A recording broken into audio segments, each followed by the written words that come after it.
ಅದು ಬೇಸಿಗೆಯ ಸಂಜೆಯಾಗಿತ್ತು. ಸುಪ್ರೀತಾ ಬಾಲ್ಕನಿಯಲ್ಲಿ ಕಿವಿಗೆ ಇಯರ್ಫೋನ್ ಹಾಕಿಕೊಂಡು ತನ್ನ ಇಷ್ಟದ ಹಾಡು ಕೇಳುತ್ತಾ ಅದರ ಜೊತೆಗೆ ತಾನು ಮೆಲ್ಲನೆ ಸ್ವರದಲ್ಲಿ ಹಾಡು ಗುಣುಗುಡುತ್ತಾ ಕುಳಿತಿದ್ದಳು. ಅವಳಿಗೆ ಈ ಸಮಯದಲ್ಲಿ ಯಾರೋ ಬಂದು ಡಿಸ್ಟರ್ಬ್ ಮಾಡೋದು ಇಷ್ಟ ಇರಲಿಲ್ಲ. ಆದರೆ ಅಮ್ಮ ಯಾವಾಗಲೂ ಅಮ್ಮನೆಯಾಗಿರುತ್ತಾಳೆ ಅಲ್ಲವೇ?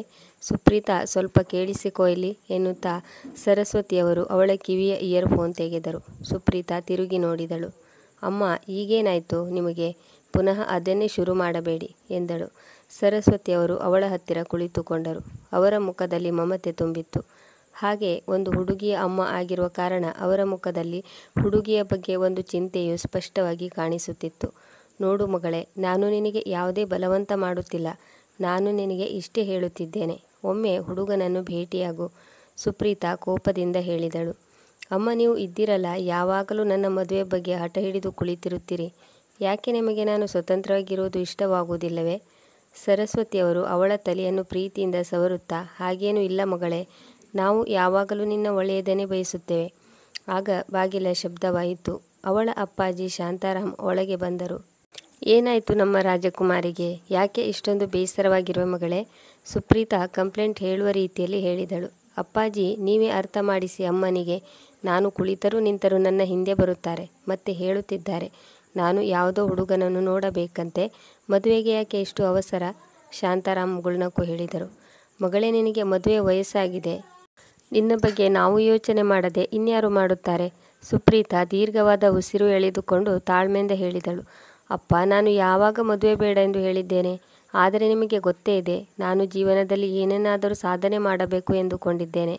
ನಾನು ನನ್ನ ಗುರಿಯನ್ನು ತಲುಪಲು ಬಯಸುತ್ತೇನೆ.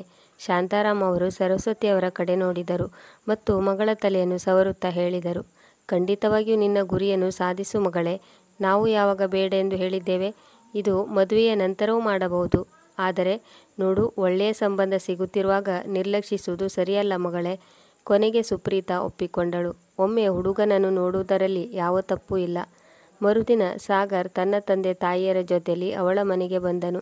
ಹಿರಿಯರ ನಡುವೆ ಮಾತುಕತೆ ನಡೆಯುತ್ತಿತ್ತು. ಸ್ವಲ್ಪ ಸಮಯದ ನಂತರ ಸುಪ್ರೀತಾ ತಿಳಿ ಗುಲಾಬಿ ಬಣ್ಣದ ಸೀರೆ ಉಟ್ಟು ತಯಾರಾಗಿ ಬಂದಳು. ಉದ್ದನೆಯ ಕೂದಲು, ಅಗಲವಾದ ಕಣ್ಣುಗಳು, ಸುಂದರವಾದ ಮೈಬಣ್ಣ. ಯಾವುದೇ ದೇವತೆಗೂ ಅವಳು ಕಡಿಮೆ ಇರಲಿಲ್ಲ. ಸಾಗರ್ನ ದೃಷ್ಟಿ ಅವಳ ಮೇಲೆ ಬೀಳುತ್ತಿದ್ದಂತೆ ಅವನು ಒಂದು ಕ್ಷಣ ಹಾಗೆ ಉಸಿರು ಬಿಗಿ ಹಿಡಿದು ಕುಳಿತನು. ಅವನ ದೃಷ್ಟಿ ಸುಪ್ರೀತಾಳ ಮೇಲಿಂದ ಬೇರೆ ಕಡೆಗೆ ಸರಿಯುತ್ತಲೇ ಇರಲಿಲ್ಲ. ಸ್ವಲ್ಪ ಸಮಯದ ನಂತರ ಅವರಿಬ್ಬರನ್ನು ಸಪರೇಟಾಗಿ ಮಾತನಾಡಲು ಬಾಲ್ಕನಿಗೆ ಕಳುಹಿಸಿದರು. ಔಪಚಾರಿಕ ಮಾತುಕತೆಯ ನಂತರ ಸುಪ್ರೀತಾ ಮುಖ್ಯವಾದ ವಿಷಯಕ್ಕೆ ಬಂದಳು. ನಾನು ನನ್ನ ಕೆರಿಯರ್ ವಿಷಯದಲ್ಲಿ ತುಂಬ ಗಂಭೀರವಾಗಿದ್ದೇನೆ. ಸಂಗೀತ ನನ್ನ ಹವ್ಯಾಸವಾಗಿದೆ. ಹಾಗೆ ನಾನು ಇದನ್ನು ವೃತ್ತಿಯಾಗಿ ತೆಗೆದುಕೊಳ್ಳಲು ಇಷ್ಟಪಡುತ್ತೇನೆ. ನಾನು ಈಗಾಗಲೇ ಚಿಕ್ಕ ಮಕ್ಕಳಿಗೆ ಸಂಗೀತ ಹೇಳಿಕೊಡುತ್ತಿದ್ದೇನೆ. ಮದುವೆಯ ನಂತರವೂ ನಾನು ಈ ದಿಶೆಯಲ್ಲಿ ಮುಂದುವರಿಯಬೇಕೆಂದುಕೊಂಡಿದ್ದೇನೆ. ಸಾಗರ್ ಸುಮ್ಮನೆ ಅವಳ ಮಾತುಗಳನ್ನು ಕೇಳಿಸಿಕೊಳ್ಳುತ್ತಿದ್ದ. ಆದರೆ ಅವನ ಗಮನ ಅವಳ ಕಣ್ಣು ಮತ್ತು ಅವಳ ನಗುವಿನ ಮೇಲೆ ಇತ್ತು. ಅವನಿಗೆ ಇದು ಒಂದು ಕನಸಿನಂತೆ ಇತ್ತು. ಅವನು, ಸರಿ ಸರಿ, ಯಾಕಾಗಬಾರದು? ನಿನಗೆ ಯಾವುದು ಇಷ್ಟವೋ ನೀನು ಅದನ್ನೇ ಮಾಡು. ನಾನು ಯಾವಾಗಲೂ ನಿನ್ನ ಜೊತೆಗಿರುತ್ತೇನೆ ಎಂದನು. Thank you so much. ನೀವು ನನ್ನ ದುಗುಡವನ್ನು ದೂರ ಮಾಡಿದ್ದೀರಿ, ಸುಪ್ರೀತಾ ನೆಮ್ಮದಿಯ ಉಸಿರು ಬಿಟ್ಟು ಹೇಳಿದಳು. ಈಗ ಅವಳು ಈ ಸಂಬಂಧದಿಂದ ಖುಷಿಯಾಗಿದ್ದಳು. ಸಾಗರ್ ಒಳ್ಳೆಯ ಕೆಲಸದಲ್ಲಿದ್ದನು. ಹಾಗೆಯೇ ಜವಾಬ್ದಾರಿಯುತ ಒಳ್ಳೆಯ ವ್ಯಕ್ತಿ ಕೂಡ ಆಗಿದ್ದನು. ಅವನ ಕುಟುಂಬವು ಅವಳಿಗೆ ಇಷ್ಟವಾಯಿತು. ಹೀಗಾಗಿ ಅವಳು ಮದುವೆ ಮಾಡಿಕೊಳ್ಳಲು ತಯಾರಾದಳು. ಮದುವೆ ಅದ್ಧೂರಿಯಾಗಿ ನಡೆಯಿತು. ಹಲವಾರು ಕನಸುಗಳನ್ನು ಹೊತ್ತು ಸುಪ್ರೀತಾ ಅತ್ತೆ ಮನೆಗೆ ಹೋದಳು. ಮೊದಲ ರಾತ್ರಿ ಕನಸಿನಂತೆ ಕಳೆಯಿತು. ಇಂದು ಅವಳ ಅತ್ತೆ ಮನೆಯಲ್ಲಿ ಮೊದಲ ಮುಂಜಾನೆಯಾಗಿತ್ತು. ಅವಳಿಗೆ ಇನ್ನು ಸ್ವಲ್ಪ ಸಮಯ ನಿದ್ದೆ ಮಾಡುವ ಮನಸ್ಸಿತ್ತು. ಆದರೆ ಹೊಸ ವಾತಾವರಣ ಆಗಿರುವುದರಿಂದ ಏನೋ ಒಂದು ರೀತಿಯ ಅಸಹಜತೆಯಿಂದ ಅವಳು ಬೇಗನೆ ಎದ್ದು ತಯಾರಾದಳು. ಮನಸ್ಸಿನಲ್ಲಿ ಒಂದು ಕಡೆ ಅತೀವ ಉತ್ಸಾಹ ಇದ್ದರೂ ಇನ್ನೊಂದು ಕಡೆ ಹೊಸ ವಾತಾವರಣ ಆಗಿದ್ದರಿಂದ ಸ್ವಲ್ಪ ಹಿಂಜರಿಕೆಯೂ ಇತ್ತು. ಹೊರಗೆ ಬಂದಳು. ಅಡುಗೆ ಮನೆಯಿಂದ ಪಾತ್ರೆಗಳ ಶಬ್ದ ಕೇಳಿಸುತ್ತಿತ್ತು. ಅವಳ ಅತ್ತೆಮ್ಮ ಅಡುಗೆ ಮನೆಯಲ್ಲಿ ಕೆಲಸ ಮಾಡುತ್ತಿದ್ದರು. ಅರೆ ಮಗಳೇ, ನೀನು ಎದ್ದೆಯಾ? ಮೊದಲು ಹೋಗಿ ಹಿರಿಯರ ಆಶೀರ್ವಾದ ಪಡೆದುಕೋ. ಸುಪ್ರೀತಾ ಸರಿ ಎನ್ನುವಂತೆ ತಲೆ ಆಡಿಸಿ ಲಿವಿಂಗ್ ರೂಮಿನತ್ತ ನಡೆದಳು. ಅಲ್ಲಿ ಅತಿಥಿಗಳು ಸಂಬಂಧಿಕರು ಕುಳಿತಿದ್ದರು. ಸುಪ್ರೀತಾ ಎಲ್ಲರಿಗಿಂತ ಮೊದಲು ಅಜ್ಜಿ ಕಾಲಿಗೆ ಆದರಪೂರ್ವಕ ನಮಸ್ಕಾರ ಮಾಡಿದಳು. ಅವಳು ನಮಸ್ಕರಿಸಿ ಮೇಲೆದ್ದಾಗ ಅಜ್ಜಿ ಹೇಳಿದರು, ಇಂದಿನ ಕಾಲದ ಸೊಸೆಯರು ತಲೆ ಮೇಲೆ ಸೆರಗು ಕೂಡ ಹಾಕಿಕೊಳ್ಳುವುದಿಲ್ಲ. ಈ ಸಂಸ್ಕೃತಿಯನ್ನು ಕಲಿತುಕೊಂಡು ಬರಲಿಲ್ಲವೇ? ಸುಪ್ರೀತಾ ಮೌನವಾಗಿ ತನ್ನ ಅತ್ತೆ ಕಡೆ ನೋಡಿದಳು. ಅವರು ಸಹ ಇವಳನ್ನು ನೋಡುತ್ತಿದ್ದರು. ಅವರ ನೋಟದಲ್ಲಿ ಒಂದು ಸೂಚನೆ ಇತ್ತು. ಅದನ್ನು ಸುಪ್ರೀತಾ ಅರ್ಥ ಮಾಡಿಕೊಂಡಳು. ತಟ್ಟನೆ ಅವಳು ತಲೆ ಮೇಲೆ ಸೆರಗು ಹಾಕಿಕೊಂಡು ಇನ್ನುಳಿದವರ ಕಾಲಿಗೆ ನಮಸ್ಕರಿಸಲು ಹೋದಳು. ಎಲ್ಲರೂ ಅವಳಿಗೆ ಆಶೀರ್ವಾದ ಮಾಡಿದರು. ಸುಪ್ರೀತಾ ಸಾಗರ್ ಮದುವೆ ನಂತರ ಸುತ್ತಾಡಲು ಹೋದರು. ಆ ದಿನಗಳು ಅವಳಿಗೆ ಯಾವ ಉತ್ಸವಕ್ಕೂ ಕಡಿಮೆ ಇರಲಿಲ್ಲ. ಹೊಸ ಹೊಸ ಸ್ಥಳಗಳ ಸುತ್ತಾಟ, ಒಳ್ಳೆಯ ಊಟ ಮಾಡುವುದು, ಒಬ್ಬರಿಗೊಬ್ಬರು ಸಿಹಿಯಾದ ಮಾತುಗಳನ್ನು ಹಂಚಿಕೊಳ್ಳುವುದು ಎಲ್ಲವೂ ಅವಳಿಗೆ ಒಂದು ಸುಂದರ ಸ್ವಪ್ನದಂತೆ ಕಾಣಿಸುತ್ತಿತ್ತು. ಒಂದು ವಾರ ಹೀಗೆ ಖುಷಿ ಖುಷಿಯಾಗಿ ಕಳೆದರು. ಹನಿಮೂನ್ನಿಂದ ವಾಪಸ್ ಬರುವಾಗ ಸುಪ್ರೀತಾ ಸಾಗರ್ನಿಗೆ ಹೇಳಿದಳು, ಈಗ ನಾನು ನನ್ನ ಕೆರಿಯರ್ ಕಡೆಗೆ ಗಮನ ಕೊಡಬೇಕೆಂದುಕೊಂಡಿದ್ದೇನೆ. ನೀವು ಹೇಳಿದರೆ ನಾನು ಕೆಲಸಕ್ಕೆ ಅಪ್ಲೈ ಮಾಡುತ್ತೇನೆ. ಆಗ ಸಾಗರ್ ಹೇಳಿದನು, ಈಗ ಇದನ್ನೆಲ್ಲ ಮಾಡುವ ಅವಶ್ಯಕತೆ ಏನಿದೆ? ಈಗಷ್ಟೇ ನಮ್ಮ ಮದುವೆಯಾಗಿದೆ. ಮನೆಯಲ್ಲಿ ಸರಿಯಾಗಿ ಹೊಂದಿಕೊಳ್ಳುವುದನ್ನು ಅಭ್ಯಾಸ ಮಾಡಿಕೊ. ನಂತರ ಇದನ್ನೆಲ್ಲ ನೋಡೋಣ. ಗಂಡನ ಮಾತು ಕೇಳಿ ಸುಪ್ರೀತಾ ಸರಿ ಎನ್ನುವಂತೆ ತಲೆ ಆಡಿಸಿದಳು. ಅವಳು ಹನಿಮೂನ್ನಿಂದ ಮನೆಗೆ ಬಂದ ಮೇಲೆ ಅವಳ ಎದುರು ವಾಸ್ತವಿಕತೆ ತೆರೆದುಕೊಂಡಿತ್ತು. ಅತ್ತೆಯ ಮನೆಯಲ್ಲಿ ದಿನಚರಿ ಬದಲಾಗಿತ್ತು. ಬೆಳಿಗ್ಗೆ 5 ಗಂಟೆಗೆ ಅರ್ಧ ಪ್ರಪಂಚ ನಿದ್ದೆಯಲ್ಲಿ ಮಲಗಿರುವ ಸಮಯದಲ್ಲಿ ಅವಳ ಅತ್ತೆ ರೇಷ್ಮಾ ಬಟ್ಟೆ ಒಗೆಯುವುದರಲ್ಲಿ ತಲ್ಲೀನರಾಗಿರುತ್ತಿದ್ದರು. ಇದನ್ನು ನೋಡಿದ ಸುಪ್ರೀತಾ ಆಶ್ಚರ್ಯಗೊಂಡಿದ್ದಳು. ಇದಕ್ಕಿಂತ ಅಚ್ಚರಿಪಡುವ ವಿಷಯ ಏನೆಂದರೆ, ಮನೆಯಲ್ಲಿ ವಾಷಿಂಗ್ ಮಷಿನ್ ಇದ್ದರೂ ಅವಳ ಅತ್ತೆ ಕೈಯಿಂದ ಬಟ್ಟೆ ಒಗೆಯುತ್ತಿದ್ದರು. ಅಮ್ಮ, ನೀವು ಈ ಬಟ್ಟೆಗಳನ್ನು ಮಷಿನ್ಗೆ ಏಕೆ ಹಾಕುತ್ತಿಲ್ಲ? ಮನೆಯಲ್ಲಿ ವಾಷಿಂಗ್ ಮಷಿನ್ ಇದೆಯಲ್ಲ? ಅವಳು ಕುತೂಹಲದಿಂದ ಕೇಳಿದಳು. ಅವಳ ಅತ್ತೆ ಒದ್ದೆಯಾದ ಕೈ ಒರೆಸಿಕೊಳ್ಳುತ್ತಾ ಹೇಳಿದರು, ಮಗಳೇ, ಅಜ್ಜಿಗೆ ಕೈಯಿಂದ ಒಗೆದಿರುವ ಬಟ್ಟೆ ಇಷ್ಟ. ಹಾಗೆ ನಿನ್ನ ಮಾವನವರು ಕೂಡ ಇದನ್ನೇ ಹೇಳುತ್ತಾರೆ. ಕೈಯಲ್ಲಿ ಒಗೆದ ಬಟ್ಟೆ ಮಾತ್ರ ಆಳವಾಗಿ ಸ್ವಚ್ಛವಾಗುತ್ತದೆ. ಮಷಿನ್ಗೆ ಹಾಕಿದರೆ ಮೇಲಿಂದ ಮೇಲೆ ಅಷ್ಟೇ ಸ್ವಚ್ಛವಾಗುತ್ತದೆ. ಅವರು ಬಿಳಿಯ ಕುರ್ತಾ ಪೈಜಾಮ ಹಾಕಿಕೊಳ್ಳುತ್ತಾರೆ. ಹೀಗಾಗಿ ಅಜ್ಜಿ ಮತ್ತು ನಿನ್ನ ಮಾವನವರ ಬಟ್ಟೆ ಕೈಯಿಂದ ಒಗೆಯುತ್ತೇನೆ. ಸರಿ ಅಮ್ಮ, ನಾನು ನಿಮ್ಮ ಜೊತೆ ಬಟ್ಟೆ ಒಗೆಯುತ್ತೇನೆ. ಬೇಡ ಮಗಳೇ, ನಾನು ಬಟ್ಟೆ ಒಗೆಯುತ್ತೇನೆ. ನೀನು ಅಡುಗೆ ಮನೆ ಕೆಲಸ ನೋಡಿಕೊ. ಮೊದಲು ಅಜ್ಜಿಗೆ ಚಹಾ ಮಾಡಿಕೊಡು. ಆನಂತರ ತರಕಾರಿ ಕತ್ತರಿಸಬೇಕು. ಸುಪ್ರೀತಾ ಅಡುಗೆ ಮನೆಗೆ ಹೋಗಿ ಬೇಗನೆ ಚಹಾ ಮಾಡಲು ಶುರು ಮಾಡಿದಳು. ಚಹಾ ಮಾಡಿಕೊಂಡು ಒಂದು ಕಪ್ಪಿಗೆ ಸುರಿದುಕೊಂಡು ಅಜ್ಜಿಯ ಕೋಣೆ ಕಡೆಗೆ ಹೋಗುತ್ತಿದ್ದಳು. ಅಷ್ಟರಲ್ಲಿ ಅವಳಿಗೆ ನೆನಪಾಯಿತು. ಅವಳು ತಲೆ ಮೇಲೆ ಸೆರಗು ಹಾಕಿಕೊಳ್ಳದೆ ಹೋಗುತ್ತಿದ್ದಳು. ಈಗ ಏನಾದರೂ ಮಾತು ಕೇಳಿಸಿಕೊಳ್ಳಬೇಕಾಗುತ್ತದೆಂದು ಯೋಚಿಸಿ ಅವಳು ತಲೆ ಮೇಲೆ ಸೆರಗು ಹಾಕಿಕೊಳ್ಳುತ್ತಿದ್ದಳು. ಆಗ ಆಕಸ್ಮಿಕವಾಗಿ ಚಹಾ ಟ್ರೇ ಕೈತಪ್ಪಿ ಕೆಳಗೆ ಬಿತ್ತು. ಬಿದ್ದ ಶಬ್ದ ಕೇಳಿ ರೇಷ್ಮಾ ಕೇಳಿದರು, ಏನಾಯಿತು? ಅಮ್ಮ, ಅದು ಕೈತಪ್ಪಿ ಚಹಾ ಟ್ರೇ ಕೆಳಗೆ ಬಿತ್ತು. ನಾನು ಈಗಲೇ ಸ್ವಚ್ಛ ಮಾಡುತ್ತೇನೆ. ಅದೇ ಸಮಯದಲ್ಲಿ ಅಜ್ಜಿಯ ಮಾತುಗಳು ಕೇಳಿ ಬಂದವು. ಖಂಡಿತವಾಗಿ ಈ ಹುಡುಗಿ ಕೆಲಸ ಮಾಡುವ ರೀತಿ ಸರಿಯಿಲ್ಲ. ಇವಳ ಅಮ್ಮ ಅದೇನು ಕಲಿಸಿಕೊಟ್ಟಿದ್ದಾಳೆ ಇವಳಿಗೆ?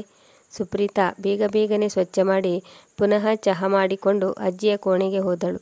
ಹಾಗೆ ಸುಪ್ರೀತಾ ಚಹಾ ಮಾಡಿಕೊಂಡು ಬರುತ್ತಿರುವುದನ್ನು ನೋಡಿದ ಅಜ್ಜಿ ಅವಳನ್ನು ಮೇಲಿಂದ ಕೆಳಗಿನವರೆಗೆ ಆಳವಾಗಿ ದಿಟ್ಟಿಸಿ ನೋಡಿದರು. ಸುಪ್ರೀತಾಳಿಗೆ ಅನಿಸಿತು, ಇವರು ಚಿಕ್ಕ ಚಿಕ್ಕ ವಸ್ತುವನ್ನು ಪರೀಕ್ಷಿಸಿ ನೋಡುತ್ತಿದ್ದಾರೆ ಎಂದು. ಸೀರೆಯ ಸೆರಗು ಸರಿಯಾಗಿ ಹಾಕಿಕೊಂಡಿದ್ದಾಳೋ ಇಲ್ಲವೋ, ಹಣೆಯಲ್ಲಿ ಕುಂಕುಮ ಇದೆಯೋ ಇಲ್ಲವೋ, ಕೈಯಲ್ಲಿ ಬಳೆ ಹಾಕಿಕೊಂಡಿದ್ದಾಳಾ, ಕಾಲುಂಗರ ಇದೆಯಾ, ಹೀಗೆ ಎಲ್ಲವನ್ನು ಪರೀಕ್ಷಿಸಿ ನೋಡುತ್ತಾರೆ.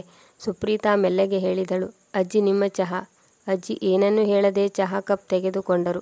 ಅಜ್ಜಿ ಏನನ್ನು ಹೇಳುವ ಮೊದಲೇ ಸುಪ್ರೀತಾ ಬೇಗನೆ ಹೊರಗೆ ಬಂದಳು ಮತ್ತು ತನಗೆ ತಾನೇ ಅಂದುಕೊಂಡಳು, ಇಂದು ಹೇಗೋ ಅಜ್ಜಿಯಿಂದ ಬಚಾವಾದೆ ಎಂದು. ಆದರೆ ಈ ಸಮಾಧಾನ ತುಂಬ ಸಮಯ ಉಳಿಯಲಿಲ್ಲ. ಸ್ವಲ್ಪ ಸಮಯದಲ್ಲಿ ಅಜ್ಜಿ ಹೊರಗೆ ಬಂದು ಸೋಫಾ ಮೇಲೆ ಕುಳಿತುಕೊಂಡರು. ಸೋಫಾ ಮೇಲಿಂದ ಅಡುಗೆ ಮನೆ ನೇರವಾಗಿ ಕಾಣುತ್ತಿತ್ತು. ಸುಪ್ರೀತಾ ಅಡುಗೆ ಮನೆಯಲ್ಲಿ ಕೆಲಸ ಮಾಡುತ್ತಿದ್ದಳು. ಈರುಳ್ಳಿ ಕತ್ತರಿಸಿ ಮಿಕ್ಸರ್ ಎಲ್ಲಿ ಇಟ್ಟಿದ್ದಾರೆ ಎಂದು ಆ ಕಡೆ ಈ ಕಡೆ ನೋಡುತ್ತಿದ್ದಳು. ಏನು ಹುಡುಕುತ್ತಿದ್ದೀಯಾ ಮಗಳೇ? ಹಿಂದಿನಿಂದ ಅತ್ತೆಯ ಧ್ವನಿ ಕೇಳಿಸಿತು. ಅಮ್ಮ, ಮಿಕ್ಸಿ ಹುಡುಕುತ್ತಿದ್ದೇನೆ. ಟೊಮೆಟೊ ಈರುಳ್ಳಿ ರುಬ್ಬಬೇಕಿತ್ತು. ಆಗ ಅತ್ತೆಮ್ಮ ನಗುತ್ತಾ ಹೇಳಿದರು, ಮಗಳೇ, ಈ ಮನೆಯಲ್ಲಿ ಮಿಕ್ಸಿ ಗ್ರೈಂಡರ್ ಅವಶ್ಯಕತೆ ಇರುವುದಿಲ್ಲ. ಅದನ್ನೆಲ್ಲ ಸ್ಟೋರ್ ರೂಮ್ನಲ್ಲಿ ಇಡಲಾಗಿದೆ. ನಿನ್ನ ಮಾವ ಮತ್ತು ಅಜ್ಜಿಗೆ ಕೈಯಲ್ಲಿ ಕತ್ತರಿಸಿ ಹಾಕಿದ ಈರುಳ್ಳಿ ಟೊಮೆಟೊ ಇಷ್ಟ. ಸುಪ್ರೀತಾ ಆಶ್ಚರ್ಯಗೊಳ್ಳುತ್ತಾ ಅಂದುಕೊಂಡಳು. ಇಂದಿನ ಆಧುನಿಕ ಯುಗದಲ್ಲಿ ಎಲ್ಲ ಕೆಲಸವನ್ನು ಏಕೆ ಕೈಯಿಂದ ಮಾಡುವುದು ಎಂದು ಅವಳಿಗೆ ಅರ್ಥವಾಗಲಿಲ್ಲ. ಅವಳು ಏನನ್ನೂ ಹೇಳುವ ಹಾಗಿರಲಿಲ್ಲ. ಮೌನವಾಗಿ ಟೊಮೆಟೊ ಕತ್ತರಿಸತೊಡಗಿದಳು. ಹೀಗೆ ಅವಳು ಸ್ವಲ್ಪ ಸಮಯ ಕೆಲಸ ಮಾಡಿದಳು. ಅವಳಿಗೆ ಜೋರಾಗಿ ಹಸಿವಾಗುತ್ತಿತ್ತು. ಅವಳು ಅಡುಗೆ ಮನೆ ಮೂಲೆಯಲ್ಲಿ ಇಟ್ಟಿದ್ದ ಬಿಸ್ಕೆಟ್ ಡಬ್ಬ ನೋಡಿದಳು. ಅವಳು ತಟ್ಟನೆ ಡಬ್ಬದಿಂದ ಒಂದು ಬಿಸ್ಕೆಟ್ ತೆಗೆದು ತಿನ್ನಲು ಬಾಯಿ ತನಕ ತೆಗೆದುಕೊಂಡು ಹೋಗಿದ್ದಳು. ಅಷ್ಟರಲ್ಲಿ ಅವಳು ಹಿಂದೆ ನೋಡಿದಳು. ಹಿಂದೆ ಅವಳ ಅಜ್ಜಿ ಅವಳನ್ನೇ ನೋಡುತ್ತಿದ್ದಳು. ಅವರ ತೀಕ್ಷ್ಣವಾದ ದೃಷ್ಟಿ ನೋಡಿ ಸುಪ್ರೀತಾ ತಲ್ಲಣಗೊಂಡಳು. ಅವಳು ತಟ್ಟನೆ ಬಿಸ್ಕೆಟ್ ಡಬ್ಬದೊಳಗೆ ಹಾಕಿದಳು. ಮನಸ್ಸಿನಲ್ಲಿ ಅಂದುಕೊಂಡಳು, ತವರು ಮನೆಯಿಂದ ಗಂಡನ ಮನೆಗೆ ಬಂದಾಗ ಎಷ್ಟು ಬದಲಾವಣೆಯಾಗುತ್ತದೆ. ಅಲ್ಲಿ ಬೆಳಿಗ್ಗೆ ಎದ್ದ ತಕ್ಷಣ ಚಹಾ ತಿಂಡಿ ಮಾಡುತ್ತಿದ್ದೆ. ಆದರೆ ಇಲ್ಲಿ ಮೊದಲು ಮನೆಯ ಕೆಲಸ ಎಲ್ಲ ಮಾಡಬೇಕು. ಅಲ್ಲಿ ಯಾವಾಗ ಬೇಕೆನಿಸುತ್ತದೆ ಆಗ ತಿನ್ನುತ್ತಿದ್ದೆ. ಆದರೆ ಇಲ್ಲಿ ಎಲ್ಲವೂ ಮಿತಿಯೊಳಗೆ ಬಂಧಿಸಲಾಗಿದೆ. ಅವಳು ಯೋಚನೆಯಲ್ಲಿ ಮುಳುಗಿ ಹೋಗಿದ್ದಳು. ಆಗ ಅವಳ ಅತ್ತೆಯ ಧ್ವನಿ ಕೇಳಿಸಿತು. ಮಗಳೇ, ಸ್ವಲ್ಪ ನೋಡು, ತರಕಾರಿ ಸುಟ್ಟು ಹೋದಿತು. ಸರಿ ಅಮ್ಮ ಎಂದು ಹೇಳಿ ಸುಪ್ರೀತಾ ಪುನಃ ಅಡುಗೆ ಕೆಲಸದಲ್ಲಿ ತೊಡಗಿಸಿಕೊಂಡಳು. ಅಡುಗೆ ಕೆಲಸ ಮುಗಿಸಿ ಅವಳು ಕೋಣೆಗೆ ಹೋದಳು. ಸಾಗರ್ ಸ್ನಾನ ಮಾಡಿ ಬಂದಿದ್ದರು. ಆದರೆ ಕೋಣೆ ಯಾವುದೇ ದನದ ಕೊಟ್ಟಿಗೆಗೆ ಕಡಿಮೆ ಇರಲಿಲ್ಲ. ಅವಳು ಸುಸ್ತಾಗಿ ನೋಡುತ್ತಾ ನಿಂತು ಬಿಟ್ಟಳು. ಎದುರಿಗೆ ಚೆಲ್ಲಾಪಿಲ್ಲಿಯಾಗಿ ಬಿದ್ದಿರುವ ಬೆಡ್ಶೀಟ್, ದಿಂಬುಗಳು, ಎಸೆದಿರುವ ಪೇಪರ್, ಟೇಬಲ್ ಮೇಲೆ ಬಿದ್ದ ಬಟ್ಟೆ ರಾಶಿ, ಬಿರುಗಾಳಿ ಬಂದು ಎಲ್ಲ ನಾಶ ಮಾಡಿದಂತೆ ಕಾಣುತ್ತಿತ್ತು. ಸಾಗರ್ ಆಗಷ್ಟೇ ಸ್ನಾನ ಮಾಡಿ ಬಂದು ತಲೆ ನೀರು ಒರೆಸಿಕೊಳ್ಳುತ್ತಾ ಹೇಳಿದನು. ಅಮ್ಮ ಅಪ್ಪನ ಬಟ್ಟೆ ತೆಗೆದು ಇಡುವ ಹಾಗೆ ಸುಪ್ರೀತಾ, ನೀನು ಕೂಡ ನನ್ನ ಬಟ್ಟೆ ತೆಗೆದಿಡಬೇಕಿತ್ತು. ಈಗ ನೀನು ಕೋಣೆ ಕ್ಲೀನ್ ಮಾಡು. ಸುಪ್ರೀತಾ ಆಯಾಸಗೊಂಡ ಕಣ್ಣುಗಳಿಂದ ಅವನನ್ನು ನೋಡಿದಳು. ಅವಳು ಬೆಳಿಗ್ಗೆಯಿಂದ ಒಂದೇ ಸಮನೆ ಕೆಲಸ ಮಾಡಿ ಸುಸ್ತಾಗಿದ್ದಳು. ಈಗ ನೋಡಿದರೆ ಕೋಣೆಯ ಪರಿಸ್ಥಿತಿ ಹೀಗಿದೆ. ಅವಳು ದೀರ್ಘವಾಗಿ ಉಸಿರು ತೆಗೆದುಕೊಂಡು ತನ್ನನ್ನು ತಾನು ಸಮಾಧಾನ ಮಾಡಿಕೊಂಡಳು. ಅವಳು ನಿಧಾನಕ್ಕೆ ಕೋಣೆಯನ್ನು ಸ್ವಚ್ಛಗೊಳಿಸತೊಡಗಿದಳು. ಚೆಲ್ಲಾಪಿಲ್ಲಿಯಾಗಿ ಬಿದ್ದ ಬಟ್ಟೆಗಳನ್ನು ನೀಟಾಗಿ ಮಡಚಿ ಬೀರುನಲ್ಲಿ ಇಟ್ಟಳು. ಹಾಸಿಗೆ ಸರಿ ಮಾಡಿದಳು. ಅವಳ ಕೈ ವೇಗವಾಗಿ ಕೆಲಸ ಮಾಡುತ್ತಿತ್ತು. ಕೋಣೆಯ ಕೆಲಸ ಮುಗಿಸಿ ಬಾತ್ರೂಮ್ ಕಡೆಗೆ ಹೋದಳು. ಒಳಗೆ ಹೋಗಿ ನೋಡಿದಾಗ ಅವಳು ಬಿಟ್ಟ ಕಣ್ಣು ಬಿಟ್ಟ ಹಾಗೆ ನೋಡುತ್ತಾ ನಿಂತು ಬಿಟ್ಟಳು. ಒದ್ದೆಯಾಗಿ ಬಿದ್ದ ಟವೆಲ್ಗಳು, ನೆಲದ ಮೇಲೆ ಅಲ್ಲಲ್ಲಿ ಸಾಬೂನು, ಟೂತ್ ಪೇಸ್ಟ್ ಅಂಟಿಕೊಂಡಿತ್ತು. ಅವಳು ತಕ್ಷಣ ಸೀರೆಯ ನೆರಿಗೆ ಸೊಂಟಕ್ಕೆ ಸಿಕ್ಕಿಸಿಕೊಂಡು ಬಾತ್ರೂಮ್ ಸ್ವಚ್ಛ ಮಾಡತೊಡಗಿದಳು. ಆಗ ಹೊರಗಿನಿಂದ ಧ್ವನಿ ಕೇಳಿಸಿತು. ಸುಪ್ರೀತಾ, ಮೊದಲು ನನಗೆ ತಿಂಡಿ ಕೊಡು, ನನಗೆ ಲೇಟ್ ಆಗ್ತಾ ಇದೆ. ಅವಳು ಗಡಿಬಿಡಿಸಿ ಹೊರಗೆ ಬಂದಳು. ಸೆರಗು ತಲೆ ಮೇಲೆ ಹಾಕಿಕೊಳ್ಳುತ್ತಾ ನೋಡಿದಳು. ಎದುರು ಅತ್ತೆ ತವ ಮೇಲೆ ಚಪಾತಿ ಬೇಯಿಸುತ್ತಿದ್ದರು. ಅಜ್ಜಿ ಅಲ್ಲಿ ಸೋಫಾ ಮೇಲೆ ಕುಳಿತಿದ್ದರು. ಅವರು ಗದರುವ ಧ್ವನಿಯಲ್ಲಿ ಹೇಳಿದರು. ನಿನ್ನ ಜವಾಬ್ದಾರಿನ ಅರ್ಥ ಮಾಡಿಕೊ ಸೊಸೆ. ತಾಸಾರ ಮಾಡುವುದು ಒಳ್ಳೆಯದಲ್ಲ. ಸಾಗರ್ನಿಗೆ ಸಮಯವಾಗುತ್ತಿದೆ ಮತ್ತು ನೀನು ಕೋಣೆಯಲ್ಲಿ ಆರಾಮ ಮಾಡುತ್ತಿದ್ದೀಯಾ? ಅವಳು ಮೊದಲೇ ಕೆಲಸ ಮಾಡಿ ಸುಸ್ತಾಗಿದ್ದಳು. ಈಗ ಅಜ್ಜಿಯ ಮಾತು ಕೇಳಿ ಅವಳ ಹೃದಯ ಭಾರವಾಯಿತು. ಅವಳು ಏನನ್ನೂ ಹೇಳಲಿಲ್ಲ. ಆದರೆ ಅವಳ ಕಣ್ಣುಗಳು ಒದ್ದೆಯಾದವು. ಅತ್ತೆ ವಾತಾವರಣ ಹಗುರಗೊಳಿಸಲು ಹೇಳಿದರು. ಅರೆ ಅಮ್ಮ ಬಿಡಿ, ಅವಳಿನ್ನು ಈ ಮನೆಗೆ ಹೊಸಬಳು. ಹೋಗುತ್ತಾ ಎಲ್ಲವನ್ನೂ ಕಲಿತುಕೊಳ್ಳುತ್ತಾಳೆ. ಈಗಷ್ಟೇ ಅವಳು ಅಡುಗೆ ಮನೆ ಕೆಲಸ ಮುಗಿಸಿ ಹೋಗಿದ್ದಾಳೆ. ಅವಳು ಏನನ್ನೂ ಹೇಳದೆ ತಿಂಡಿಗೆ ತಟ್ಟೆ ಹಾಕುತ್ತಿದ್ದಳು. ಸಾಗರ್ ಮತ್ತು ಅವಳ ಮಾವ ತಿಂಡಿ ತಿನ್ನಲು ಶುರು ಮಾಡಿದ್ದರು. ಅವಳು ತಕ್ಷಣವೇ ಅಜ್ಜಿಗೂ ತಿಂಡಿ ಹಾಕಿ ಕೊಟ್ಟಳು. ಒಂದು ಕ್ಷಣ ಯೋಚಿಸಿದ್ದಳು, ತಾನು ತಿನ್ನಬೇಕು ಎಂದು. ಆದರೆ ಮನೆಯ ಸೊಸೆ ಎಲ್ಲರ ತಿಂಡಿಯ ನಂತರ ತಿನ್ನಬೇಕು ಎನ್ನುವುದು ನಿಯಮವಾಗಿತ್ತು. ಅವಳ ಹಸಿವು ಇನ್ನೂ ಜೋರಾಯಿತು. ಅವಳು ತನ್ನ ಮನಸ್ಸಿಗೆ ಸಮಾಧಾನ ಮಾಡಿದಳು. ಅವಳು ಅಂದುಕೊಂಡಿದ್ದಳು, ಸಾಗರ್ ತಾನು ಮಾಡಿರುವ ತಿಂಡಿಯ ರುಚಿಯನ್ನು ಹೊಗಳುತ್ತಾನೆ ಎಂದು. ಅವಳು ತವರು ಮನೆಯಲ್ಲಿ ಅಡುಗೆ ಮಾಡುತ್ತಿದ್ದಳು. ಆದರೆ ಇಲ್ಲಿಯ ಪರಿವಾರದ ಜನರಿಗೆ ಇದು ಅವಳು ಮಾಡಿದ ಮೊದಲ ಅಡುಗೆ ಅನುಭವ ಆಗಿತ್ತು. ಅರೆ, ಒಂದೇ ಚಪಾತಿ ತಿಂದಿದ್ದೀರಿ, ಇನ್ನೊಂದು ತಿನ್ನಿ, ರೇಷ್ಮಾ ತಮ್ಮ ಗಂಡನಿಗೆ ಹೇಳಿದರು. ಇಲ್ಲ ರೇಷ್ಮಾ, ಇಂದು ತರಕಾರಿಯಲ್ಲಿ ದಿನದ ರುಚಿ ಬಂದಿಲ್ಲ. ನೀನು ತರಕಾರಿ ಪಲ್ಯ ಮಾಡುವುದನ್ನು ಮರೆತು ಬಿಟ್ಟಿರಬಹುದು. ಅವರು ಬೇಜಾರಿನಿಂದ ಹೇಳಿ ಎದ್ದು ಹೊರಟರು. ಸಾಗರ್ ಮೌನವಾಗಿ ತಿಂಡಿ ತಿನ್ನುತ್ತಿದ್ದ. ಏನನ್ನೂ ಹೇಳದೆ ಬೇಗನೆ ಎದ್ದು ತನ್ನ ಆಫೀಸಿಗೆ ಹೋದನು. ಸುಪ್ರೀತಾ ಸಪ್ಪಗಾದಳು. ಅವಳ ಹೃದಯ ಭಾರವಾಯಿತು. ಅವಳ ತವರು ಮನೆಯಲ್ಲಿ ಅವಳು ಏನಾದರೂ ಅಡುಗೆ ಮಾಡಿದರೆ ಅವಳ ಅಪ್ಪ ಅಮ್ಮ ಅವಳನ್ನು ತುಂಬ ಹೊಗಳುತ್ತಿದ್ದರು. ಆದರೆ ಇಲ್ಲಿ ಯಾರ ಮುಖದಲ್ಲಿ ಸಂತೋಷ ಕೂಡ ಕಾಣಿಸಲಿಲ್ಲ. ಅತ್ತೆ ಮನೆಯೆಂದರೆ ಹೀಗೇ ಇರುತ್ತದೆಯೇ? ಅವಳು ಯೋಚನೆಯಲ್ಲಿ ಮುಳುಗಿದಳು. ಆದರೆ ಸೋಲು ಒಪ್ಪಿಕೊಳ್ಳಲಿಲ್ಲ. ಇದರ ನಂತರ ಮನೆಯವರಿಗೆ ಇಷ್ಟವಾಗುವ ರೀತಿಯಲ್ಲಿ ಅಡುಗೆ ಮಾಡಲು ಕಲಿತುಕೊಂಡಳು. ಎಲ್ಲರಿಗೂ ಅವಳು ಮಾಡಿರುವ ಅಡುಗೆ ಇಷ್ಟವಾಯಿತು. ಅವಳು ಎಲ್ಲರ ಇಷ್ಟವನ್ನು ತಿಳಿದುಕೊಂಡಳು. ಮಸಾಲೆ ಪದಾರ್ಥಗಳ ಪ್ರಮಾಣವನ್ನು ತಿಳಿದುಕೊಂಡಳು. ಮನೆಯ ಎಲ್ಲ ರೀತಿ ರಿವಾಜುಗಳನ್ನು ತನ್ನದಾಗಿಸಿಕೊಂಡಳು. ಇಂದು ಸುಪ್ರೀತಾ ತಯಾರಾಗಿ ಕೋಣೆಯಿಂದ ಹೊರಬಂದಳು. ಆಗ ಅವಳ ಅತ್ತೆಮ್ಮಳ ಫೋನ್ ರಿಂಗ್ ಆಯಿತು. ಅವರು ಫೋನ್ ಎತ್ತಿಕೊಂಡರು. ಅವರ ತವರು ಮನೆಯಿಂದ ಫೋನ್ ಬಂದಿತ್ತು. ಫೋನಿನಲ್ಲಿ ಮಾತನಾಡಿದ ನಂತರ ಅವರು ಸ್ವಲ್ಪ ಬೇಜಾರಿನಲ್ಲಿ ಇರುವಂತೆ ಕಾಣಿಸಿದರು. ಸುಪ್ರೀತಾ ಕೇಳಿದಳು, ಏನಾಯ್ತಮ್ಮ, ಯಾರ ಫೋನ್? ಆಗ ರೇಷ್ಮಾ ಹೇಳಿದರು, ಅದು ಮಗಳೇ, ಬೆಂಗಳೂರಿನಿಂದ ಸಾಗರ್ನ ಮಾವ ಫೋನ್ ಮಾಡಿದ್ದರು. ಅವನು ಹೇಳಿದನು, ಅಮ್ಮನಿಗೆ ಹುಷಾರಿಲ್ವಂತೆ. ಅವರು ನನ್ನನ್ನು ತುಂಬ ನೆನಪು ಮಾಡಿಕೊಳ್ಳುತ್ತಿದ್ದಾರಂತೆ. ನನಗೂ ಕೂಡ ಅವರನ್ನು ನೋಡಬೇಕೆನಿಸುತ್ತದೆ. ಆದರೆ ಏನಮ್ಮ? ಆದರೆ ಇಲ್ಲಿಂದ ಬೆಂಗಳೂರಿಗೆ ಹೋಗಬೇಕೆಂದರೆ 1-2 ದಿನಗಳಾದರೂ ಬೇಕು. ಮನೆಯ ಎಲ್ಲ ಕೆಲಸವನ್ನು ನೀನೊಬ್ಬಳೇ ಸಂಭಾಳಿಸಬಲ್ಲೆಯಾ? ಸುಪ್ರೀತಾ ಹೇಳಿದಳು. ಹೌದಮ್ಮ, ಯಾಕಾಗುವುದಿಲ್ಲ, ನಾನು ನೋಡಿಕೊಳ್ಳುತ್ತೇನೆ. ನೀವು ಹೊರಡಲು ತಯಾರಾಗಿ. ರೇಷ್ಮಾರ ಮುಖದಲ್ಲಿ ಸಂತೋಷ ಕಾಣಿಸಿತು. ಮಾರನೇ ದಿನ ಅವರು ಬೆಂಗಳೂರಿಗೆ ಹೊರಟರು. ಅವರು ಹೋಗುತ್ತಿದ್ದಂತೆ ಮನೆಯ ವಾತಾವರಣ ಬದಲಾಯಿತು. ಅಜ್ಜಿ ಮೊದಲಿಗಿಂತಲೂ ಹೆಚ್ಚು ದೂರಲು ಶುರು ಮಾಡಿದರು. ಮಗು, ನೀನು ತರಕಾರಿಯಲ್ಲಿ ಉಪ್ಪು ಜಾಸ್ತಿ ಹಾಕಿದ್ದೀಯಾ? ಅದನ್ನು ಯಾರು ತಿನ್ನುತ್ತಾರೆ? ತಿಂಡಿ ಕೊಡಲು ಸ್ವಲ್ಪ ತಡವಾದರೂ ಮಾವ ಹೇಳುತ್ತಾರೆ, ಯಾಕೆ ಇಷ್ಟು ಲೇಟ್ ಮಾಡುತ್ತೀಯಾ? ನೀನು ಮನೆಯ ಸೊಸೆ, ಸಮಯಕ್ಕೆ ಸರಿಯಾಗಿ ಎಲ್ಲ ಕೆಲಸ ಮುಗಿಸಬೇಕು. ಸುಪ್ರೀತಾಳಿಗೆ ತನ್ನ ಮೇಲೆ ಪರ್ವತವೇ ಕುಸಿದು ಬಿದ್ದಂತೆ ಅನಿಸುತ್ತಿತ್ತು. ಈಗ ಪೂರ್ತಿ ಮನೆಯ ಜವಾಬ್ದಾರಿ ಅವಳ ಹೆಗಲ ಮೇಲೆ ಇತ್ತು. ಬೆಳಿಗ್ಗೆಯಿಂದ ರಾತ್ರಿಯವರೆಗೂ ಪ್ರತಿ ವಿಷಯದ ಮೇಲೆ ಗಮನ ಕೊಡುವುದು, ಮನೆಯ ಪ್ರತಿಯೊಬ್ಬರ ಬೇಕು ಬೇಡಗಳನ್ನು ನೋಡಿಕೊಳ್ಳುವುದು, ಯಾವುದೇ ದೂರುಗಳು ಬರದಂತೆ ಪ್ರತಿಯೊಂದು ಕೆಲಸಗಳನ್ನು ಮಾಡುವುದು ಅವಳಿಗೆ ಸುಲಭದ ಮಾತಾಗಿರಲಿಲ್ಲ. ಅವಳು ಅಂದುಕೊಂಡಿದ್ದಳು, ಸಾಗರ್ ಅವಳ ಪ್ರತಿಯೊಂದು ಕೆಲಸದಲ್ಲಿ ಸಹಕರಿಸುತ್ತಾನೆ, ತನ್ನನ್ನು ಅರ್ಥ ಮಾಡಿಕೊಳ್ಳುತ್ತಾನೆ ಎಂದು. ಸಾಗರ್ ಆಫೀಸಿಗೆ ಹೋಗಲು ತಯಾರಾಗಿದ್ದನು. ಸುಪ್ರೀತಾ ಮೆಲ್ಲನೆ ಧ್ವನಿಯಲ್ಲಿ ಹೇಳಿದಳು, ಸಾಗರ್, ನಾನು ನಿಮ್ಮ ಜೊತೆ ಮಾತನಾಡಬೇಕು. ಸಾಗರ್ ಮೊಬೈಲ್ ಸ್ಕ್ರೀನ್ ಮೇಲಿಂದ ದೃಷ್ಟಿ ತೆಗೆಯದೆ ಉತ್ತರಿಸಿದನು. ಹೇಳು, ಆದರೆ ಸ್ವಲ್ಪ ಬೇಗನೆ ಹೇಳು. ನನಗೆ ಆಫೀಸಿಗೆ ಹೋಗಲು ಟೈಮ್ ಆಗುತ್ತಿದೆ. ನಾನು ಕೆಲಸದಲ್ಲಿ ಸಹಾಯ ಪಡೆಯಲು ಕೆಲಸದವರನ್ನು ನೇಮಿಸಿಕೊಳ್ಳಬಹುದೇ? ನೋಡು, ನಾನು ದಿನಪೂರ್ತಿ ಮನೆ ಕೆಲಸ ಮಾಡಿ ಸುಸ್ತಾಗುತ್ತೇನೆ. 1 ನಿಮಿಷ ಕುಳಿತುಕೊಳ್ಳಲು ಸಮಯ ಸಿಗುತ್ತಿಲ್ಲ. ಸಾಗರ್ ಅವಳ ಮಾತು ಕೇಳಿ ಒಂದು ಕ್ಷಣ ತಡೆದು ಹೇಳಿದನು, ನೋಡು ಸುಪ್ರೀತಾ, ನೀನು ಈಗ ಈ ಕೆಲಸಕ್ಕೆ ಹೊಸಬಳು. ಹೋಗುತ್ತಾ ನಿನಗೆ ಇದೆಲ್ಲ ಅಭ್ಯಾಸವಾಗುತ್ತದೆ. ಅಮ್ಮ ಇದನ್ನೆಲ್ಲ ಮಾಡುತ್ತಾ ಬಂದಿದ್ದಾರೆ, ನಿನಗೆ ಏಕೆ ಮಾಡಲಾಗುವುದಿಲ್ಲ? ಸುಪ್ರೀತಾ ಗಾಬರಿಯಾದಳು. ಆದರೆ ಸಾಗರ್, ಅಮ್ಮ ವರ್ಷಗಳಿಂದ ಇದನ್ನು ಮಾಡುತ್ತಾ ಬಂದಿದ್ದಾರೆ. ಅವರು ಎಲ್ಲ ಜವಾಬ್ದಾರಿಯನ್ನು ತೆಗೆದುಕೊಂಡಿದ್ದಾರೆ. ನಾನು ಕೂಡ ಕಲಿತುಕೊಳ್ಳುತ್ತೇನೆ, ಆದರೆ ಸ್ವಲ್ಪ ಸಹಾಯ ಬೇಕು. ಕೆಲಸದಲ್ಲಿ ಸಹಾಯ ತೆಗೆದುಕೊಂಡರೆ ಅದರಲ್ಲಿ ತಪ್ಪೇನಿದೆ? ಸಾಗರ್ ಹಗುರವಾಗಿ ನಕ್ಕು ಹೇಳಿದನು, ಈ ಮನೆಯಲ್ಲಿ ಕೆಲಸದವರನ್ನು ನೇಮಿಸಿಕೊಳ್ಳುವುದಿಲ್ಲ.